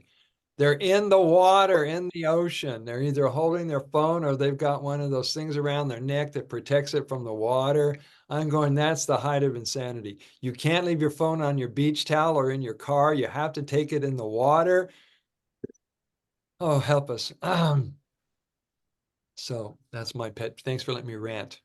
I have to make those selfies, right? All day long. Huh? Oh, Pictures. Taking pictures of yourself the whole day. it's nuts. I Yeah? saw dad with his daughter, and he loves his daughter. I get it. It was beautiful. But after a while, it's like, stop. Stop doing that. We want to see what's on the other side of you guys, see what's out in the ocean, see the, everything else. And he just, oh, turn, click, click, click. Oh, dad, that's fine. And his daughter was learning how to pose. She was doing, oh. So this is why I enjoy going to the beach, because tourists are so much fun to observe. Plenty of good material if you want to be a comedian out here. All right. Any questions about any of the protocols at all? You guys starting to collect different devices and different accessories and equipment for your practices? I think. Eye cups, Mhm. foot bath, enema kit. Yeah. Right. Well, keep doing that. Get the basics. Yes. The basics. The I basics. have a question, and you may not I'm not sure what your response will be, but What a is it? friend of mine contacted me. Her friend was in the hospital because they had the parasite in the brain called toxoplasma. And if you know about that, that is very, very serious. How do you think urine therapy could help that? Well, good question. Good question. I would say it's going to have to either get it to leave the body or take it out. Yeah. And this is the second time it happened to this person. I'm assuming they looked at it as a mass in the brain, but the doctor did say it was toxoplasma. It happened a few years earlier. And my thought was they didn't get the eggs. His body probably had eggs all throughout and it just regrew. It's a horrible situation. Yeah, it is. And And of course, they're dealing with the medical community that I don't know how well they understand parasites. yeah, that's a good question. And they wouldn't even know how to treat it if they don't understand the nature of it. So What about head wraps? Would that work? what's the question? Would head wraps soaked in urine be a good idea since it's in the brain or it was in the brain? It's worth a try. Head wraps, anything that would get it up in the brain. The nose is a great route as well. I see. Yeah. Nose drinking, snorting, and even using that syringe that I showed you guys so you can power it up into there. Okay. I'd say try everything. I will suggest it. They don't even know that I know about this, but we shall see. Well, nebulizing it under head wrap wouldn't, I mean, those two seem pretty mild if someone, to do if someone were to that sick. Yeah. Well, if I have a whim in my brain, I will do anything Yeah. to Yes, get it that's out. yes. For sure. That's what I'm thinking too. They should be desperate at this point, but we'll see. Yeah. Give them different protocols to use, but also build up their faith. Yes. Yeah. Because if our mind is as powerful as we understand it to be, then you could literally kick them out of your body. You could literally read the brain and they'll have to leave. I mean, I'm sure monks and yogis could figure that one out. Yeah. But also meditation. have a horrible diet as well. So that would probably be a project and a process if I decide to take it on. Yeah, it would. If you need backup, let me know. Okay. That requires lots of patience Yes. and, like you said, open mind. I have a comment. Returning to the Go ahead, Trina. Unmute yourself. Oh, I muted myself back. Okay. I said it's returning to the tincture. Someone asked about that earlier. And I do hope you actually keep it.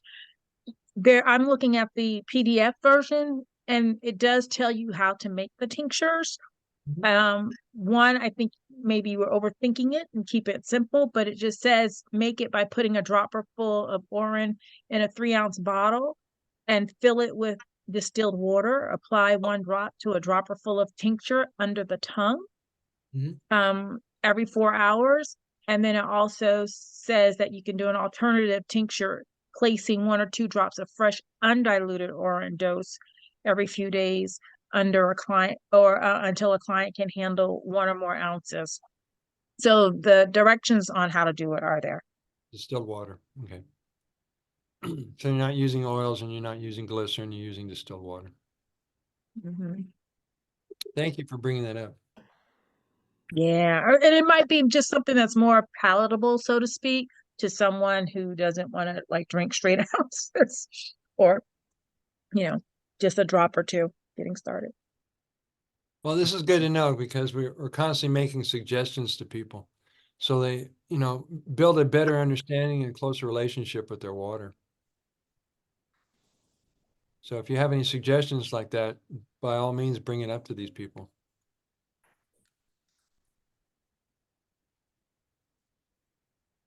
So these are the protocols. You've seen just about everything. I haven't missed anything. These guys right here. I just want to point this out. I went and got one of these guys I got this on the internet before I got to the bigger one, and it holds 20 milliliters. It was an ear rinse kit it came in. So I ended up going to CVC or CVS in a Kmart or Target, I think it was. I said, you have these syringes used for ear rinses. They said, no, we don't. So instead, where's my little baby one? Ah, did it disappear? Oh, there it is.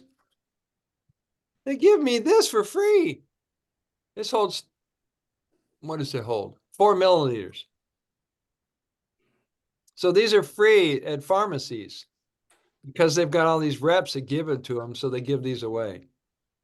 So if you want to get some of these for your kids or for your pets, or a bigger one, or the one that people are using for their nose. This is the nasaline. It's upside down. They come in all different sizes.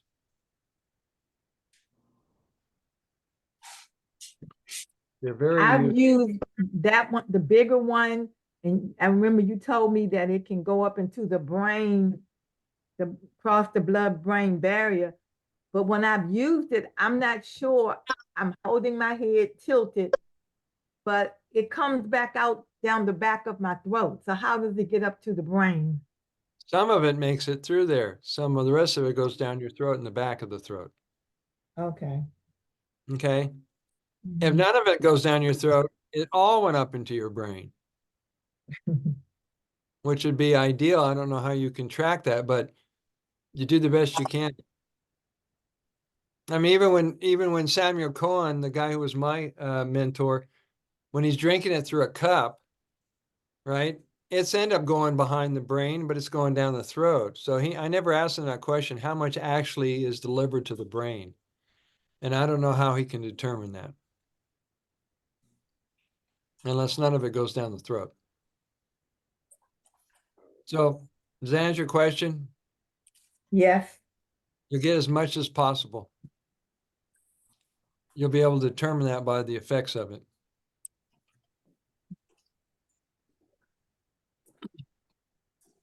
So we're going into chapter 8. We got about a half an hour before we turn off the recording here. Kathy, you still with us? Yes. You hear me? All right, sis, get your questions ready. We're going to do that later. So chapter 8 is what's called offering general suggestions. Since we're not doctors, we're not medically trained, we do not prescribe, we do not diagnose, but we give what's called in this community general treatment suggestions. And here's how this goes. And the suggestions which you'll learn about are in the next chapter, which we may or may not get to today, but let's see. You and a client can only succeed when you're of service, when you guide, you mentor, and you're not a personality, an ego, or an identity who is seeking praise or attachment to the outcome. Urotherapy teachers never make promises of healing with a client. You got that part? Yeah. Well, it heal this condition, that condition, that condition, this condition. Well, I'm not Doc Mike Whittard.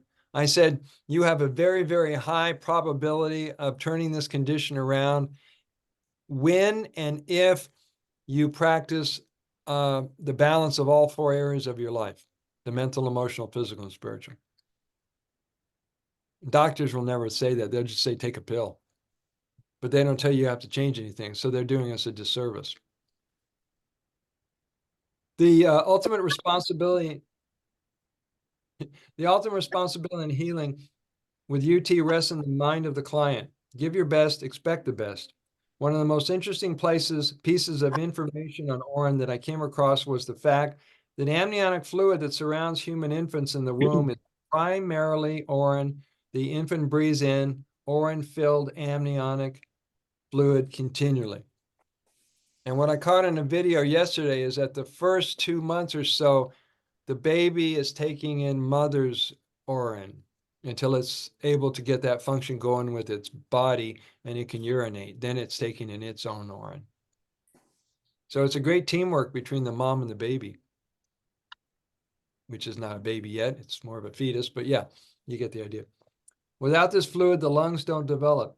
Doctors believe that the softness of a baby's skin and the ability of in utero infants to heal quickly without scarring after pre-birth surgery is due to the therapeutic properties of the Orin-filled amniotic fluid. Babies come out beautiful until the doctors grab them. You can home birth your baby, homeschool your kids, and, keep them away from the medical industry. They'll be just fine, despite what we've been led to believe. What a con job. Well, you guys, you know anybody who's homeschooled their kids? I have a friend who has 4 children and she's homeschooling them. Okay. Do you know anybody who did home birthing with a doula or a midwife? I'm born at home. Oh, you turned out fine. Yeah. Good job. UT works for some people and not for everybody. Big statement. Here's why. Healing is more complex than just drinking Orin. Improving the diet, fasting, cleansing, right thinking, attitude, healthy emotions, and spiritual or self-love practices will boost Shivambu's benefits.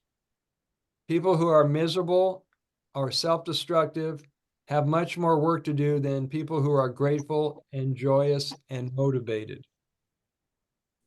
So the state of mind has a big influence on the results when it comes to healing people, healing yourself. And this is one of the things you learn in this work as a teacher, as a facilitator, is to transfer that confidence to your client. Because most of them are nervous as heck. And they're scared and they're not sure which way to go or who to believe in. But if you can instill and transfer confidence and certainty into your clients, it'll go a long way. So get used to being a motivator, a cheerleader. Go, Betty, go. A well-trained or intuitively sensitive UT therapist will make inquiries into all areas of the client's life and design a well-rounded program that accelerates, deepens, and brings results. Detailed questioning is more thorough than just advising clients to do UT and wish them well. That's the disservice that doctors do. Taking the time to do follow-up brings confidence and reassurance to the client as you are working as a team to change, save, and improve a life. And it is very, it touches me every time I work with a client, and we're both brought to tears because they finally see the light. They finally have something they can hold on to because they were giving up on their life or they're giving up on the medical profession. And here you are being able to instill that certainty in people. It's an amazing experience. And I feel deeply every time I have these kind of consultations with people. So get used to that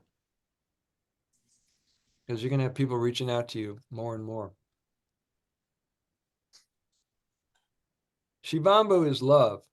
In the manual, there are articles from UT educators, researchers, and teachers on Shivambu self-healing practices. I'm skipping around. I hope you can keep up with me. In the popular Shivambu Hut social media network, we're up to 1,300 members right now. You may want to jump on that and get your free membership like Paula did. You can read UT articles and watch related videos, as well as contribute content that's being enjoyed by the members of the growing water family at the hut. Get a free membership when you can. To avoid making claims and keep yourself from legal matters, always remember, you're not a licensed medical professional who can diagnose and prescribe. Study general treatment suggestions, which is in the upcoming chapter. Stay on the safe side and only guide them along their journey. Remind them that the body heals itself when given the proper nutrition and those nutrients are absorbed. I'll repeat that in case you missed it. The body heals itself when given the proper nutrients and those nutrients are absorbed. And this explains why the majority of supplements don't work, because they're synthetic or they're isolates, so the body does not recognize them because they're not the entire plant like an orange. And, they strip away the bioflavonoids, they strip away the vitamin C, and the body's used to having things in a whole form. If it's not the right size particle, like picometer or nanometer or whatever size particle to get in the bloodstream and in the cells, the percentage of absorption goes down dramatically. So you have to really look at the sources when you get your supplements. See if you can figure it out from the label or reach out to the manufacturer. Mhm. Remind them that the body heals itself. Mention that their body's intelligence custom manufactures the perfect elixir for the perfect needs every time. This is important to know. Now we're going to go in general treatment suggestions, and then that might be where we get to today. Chapter 9, you guys find that? Yes. Yeah. Chapter 9, take a drink.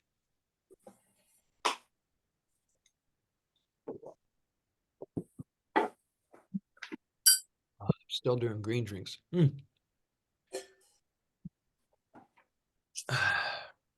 All right. This list contains some of the most commonly labeled diseases and UT protocol suggestions from the classic book, which was my Bible, The Golden Fountain by Cohen Vanderkroon. You guys ever see that book floating around? Yeah. Well written. The guy's still teaching. He's out in Holland. There's out in Netherlands. And he's still teaching. He's mid-70s, still healthy as ever. The beneficial effects of practicing Urotherapy may vary according to a client's diet, lifestyle, state of mind, and way of being. Benefits will range from some relief to total relief, total healing. And in general, one must realize that healing is always dependent upon many cofactors. In this chapter of the manual, you will find the precise methods in detail. As mentioned in the discussion in the whole body mind chapter, all 4 pillars of health must be in balance to achieve optimum health. There's no shortcuts when it comes to your healing. There are no strict guidelines or rules for UT. Starting from a general basic treatment, everyone must find the application which is most appropriate for their needs and which other types of treatments should be combined with UT for the best results. Now, I don't know if anybody's following me on Facebook and some other social media. Paula Ann, she figured this out. I've been introducing other complementary modalities that I use to nourish the body, remineralize the body, enhance the body's abilities. So it ranges from Masterpiece to Zen Cleanse to Remag, various things that have come to my attention. And I bought them, I tried them, I was very impressed. Like my hands used to shake. For years, I had shaky hands. So I started using this picometer size magnesium 2 days ago. Within 2 days, my hands stopped shaking. So whatever it did for my nervous system or, I loved it. I was impressed. So there's a lot of things that I introduce to people.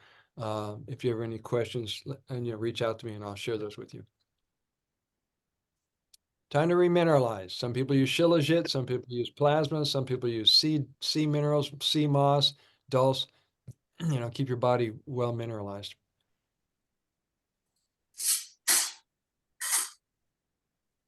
Generally, in cases of chronic or serious diseases, it's useful to do an orin fast with distilled water, foot soaks, navel soaks. You don't have, oh yeah, it's an orin fast. Orin enemas and have regular orin massages. This is referred to as intensive treatment. In most cases, even when relatively healthy, this intense form of UT is highly cleansing and health-giving. Now, I recommend that you build into practice, you develop a lifestyle that gets results, and you just keep at it and keep at it and be vigilant as hell and keep at it. Since I've got routines down, I know where all my equipment is. I'm constantly doing enemas and eye wash. I'm doing all these protocols all the time, not only stay healthy, but to get ahead of anything that might come out of nowhere. You might get from other people, you might get from here, the soil, the water, whatever. You want to keep yourself in like a bubble of protection. It's not just a metaphor. So whatever you can do to saturate and get ahead of things, the better you are. So you don't have as much downtime as you would if you get sick. And if you do get supposedly sick, you know your protocols and your routine, you can recover quicker every time. When I had the migraines, I went from 8 hours of intense migraines to 6 hours to 4 hours to 3 hours to 2 hours. And I finally figured out what's the triage, what's the protocols, how to get through it quicker. And so you got to look at that and see how you can build it into your lifestyle, as well as be able to teach it and suggest it to people who show up in your life. What do I do about this and that? Well, here's what I do. I'll get a book from Brother Sage, figure it out. Whatever it takes. The term massage generally means the gentle rubbing in the skin or applying it to the affected parts. Now, in the following pages, these are conditions that are the generally discussed and popular health problems that people have. I did not go into the full list from the Golden Fountain because this will give people an overall understanding of how to design these yourself. So if you look at these suggestions, they range from A to W, from acne to aging to apathy to blood pressure and so forth and so forth. And you'll notice there is a lot of these, they have similar protocols. Fasting, drinking, foot massages, body massages, enemas, and some are specifically for those particular organs, like when it comes to hepatitis, liver conditions, hair conditions, prostate conditions. And so what I'd like you to do is when you get a chance, read through these and see if you can when you get a good understanding of what the protocols are, and someone approaches you and say, well, I've got this condition and that condition, you have a general understanding of which protocols to suggest. This chart will stimulate other ideas for you, plus your intuition will say, well, you got a liver condition, yeah, you want to drink it, and you want to do an enema because it reaches the portal vein that goes to the liver. Right? You want to put a compress over the liver. You want to do a foot soak to hit the reflexology point. So intuitively, belly button, intuitively, you know these things. But this book will give you the ideas to help stimulate your guidance. Does that make sense? Yes. Okay. So you're probably going to hit it right every time if you're not thinking about it so much. Backaches, massage, drinking, compresses, foot soaks, and I added enemas. There are things that I added in my book after teaching this for so many times that it wasn't in the original book. I go, well, I would have included foot soaks along with athlete's foot. I forgot to put it in there. Or Cohen Vanderkroon didn't put it in there, and I realized, oh yeah, asthma, also include nose drinking and chest compresses. I started adding more protocols that weren't in there before. Brain injury, include nose drinking. Candidiasis, include douches. Dizziness, include foot soaks and massages. Somebody's energy keeps dropping. Sniffing it up the nose, also foot soaks and enemas. Someone who's depressed a lot, drinking, nose drinking, foot soaks, massages, navel soaks. And hugs. I should have put hugs in there. How long can someone be depressed if you hug them? Oh, I'm sorry you're having a tough time. Come here. Let me give you a hug. Soothe their ruffled feathers. See if that helps.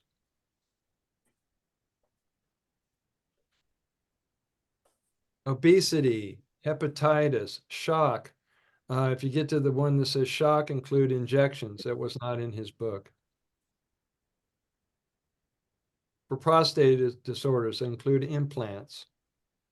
You guys remember what an implant is? You get one of those soft bulbs, like this guy, and just squeeze 2 ounces up the bum and let it absorb it. It won't come out. You typically just leave it in there all day. Stomach conditions, menopause conditions, tinnitus. Now, tinnitus is a very challenging one for people because oftentimes they think there's something going on with their eardrums or there's a chemical imbalance. I'm finding a lot of people are dealing with tinnitus because of 5G, Yeah. or they have Correct.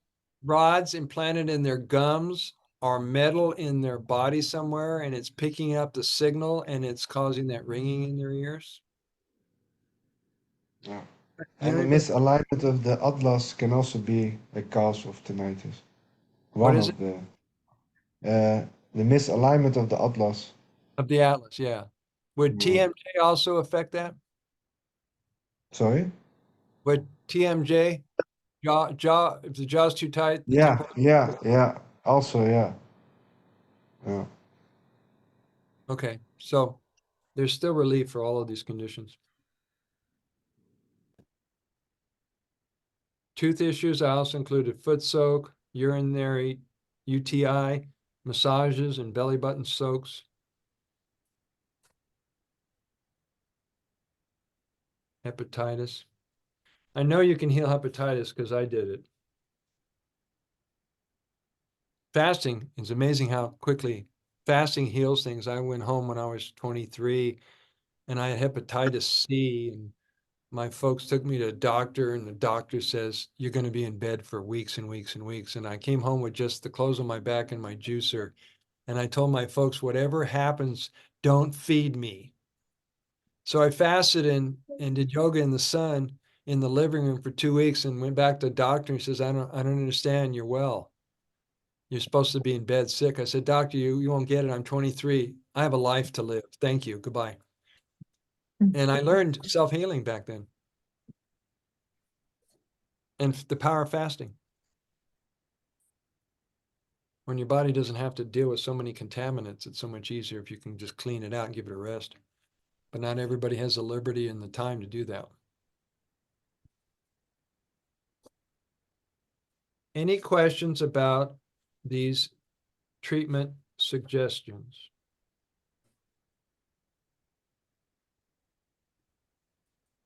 Do you have a particular health condition you'd like to throw out at me and see if we can come up with protocols?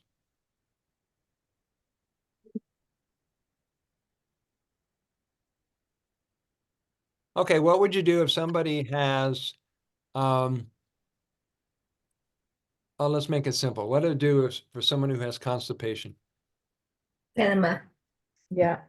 Enema. What else? Belly button and foot soak, Keep going. Drinking.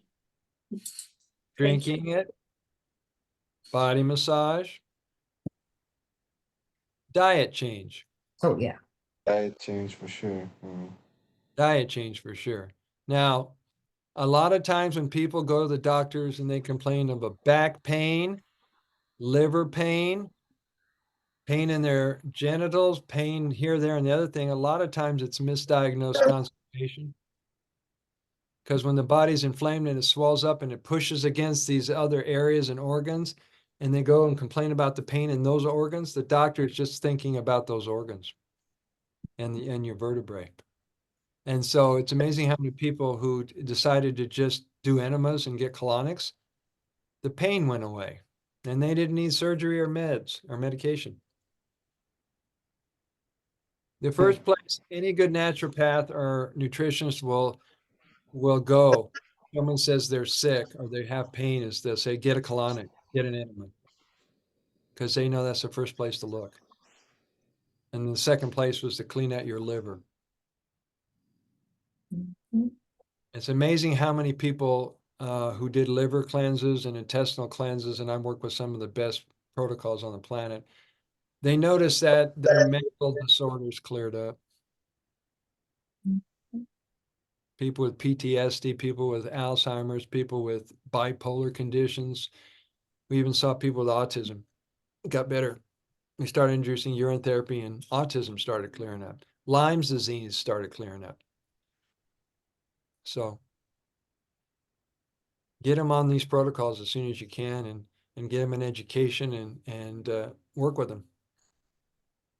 They don't have to suffer. That's optional. I sure hope you guys got that part. Suffering is optional. Suffering is optional. Struggling is optional. Eating is optional. Dying is optional. Feeling separate and disconnected is optional. They didn't teach that in school. All right. Chapter 9. Any last questions? Yeah. Get this.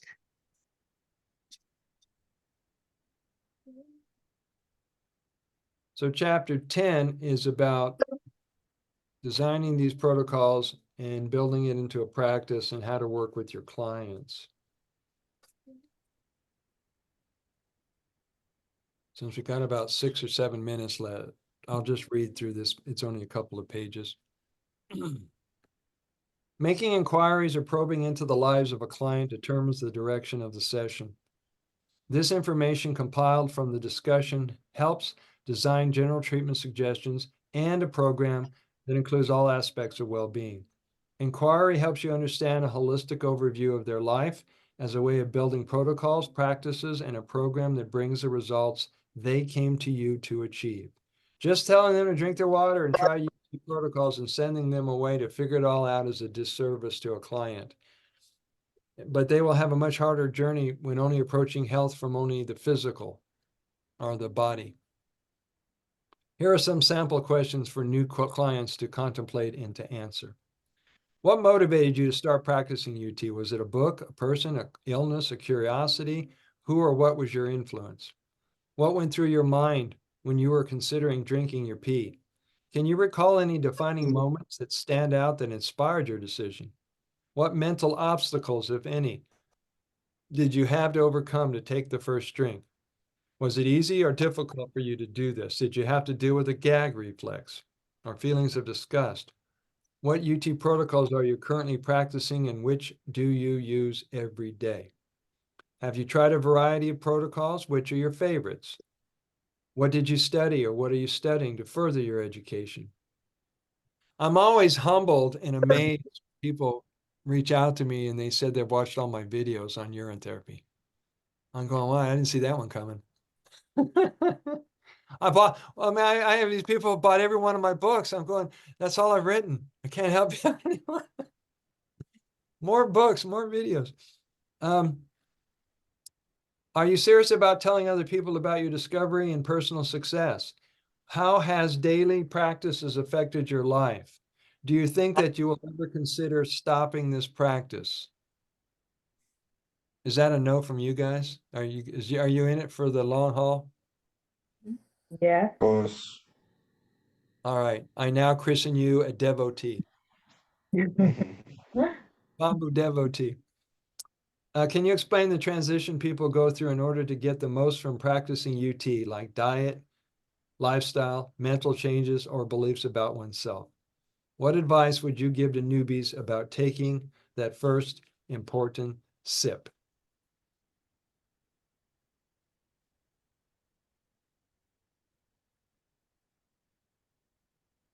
So we are going to come back tomorrow.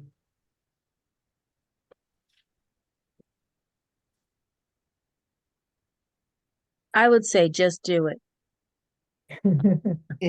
Just drink it. Yeah. Just drink it. Call me in the morning. Yeah. You may have to say that repeatedly before you just do it, but just do it. Yes, thank you. So starting tomorrow, that's going to be class number 4.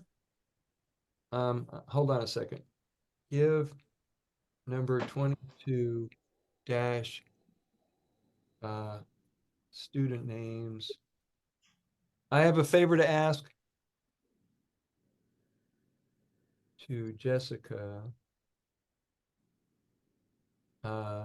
for certificates of completion. I've got this awesome digital graphics designer out in North Carolina, and she makes promotional items for me, as well as these certificates of completion in urotherapy, which you guys will all receive through finishing the course. So if you will email me what exactly you want, how you want your name printed or spelled on your certificate, so we can pass it over to Jessica and get those ready for you for the last class. Okay. Whether you go by your given name, your straw man fake name, or your spiritual name, that's totally up to you. You're going to have that on your certificate.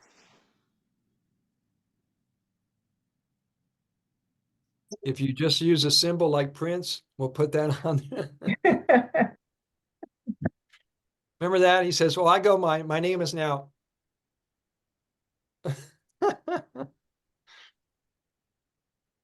All right, so send that out to me. Any last questions before we turn off the recording?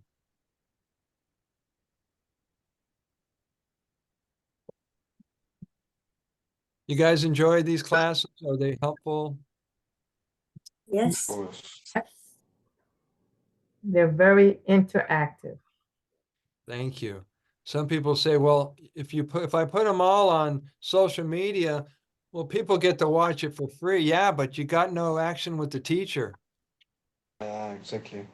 You can't get that same one-on-one connection here. If you would be willing to also send any testimonials, that would be helpful, because I could put that on my website, what you felt about the class.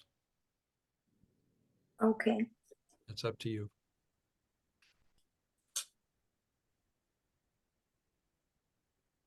So you've heard all my announcement about the lifestyle store. If you guys want any of the links to the complementary modalities that I use and endorse and work with my clients, reach me outside of the Zoom meeting, and I'll get all those links to you.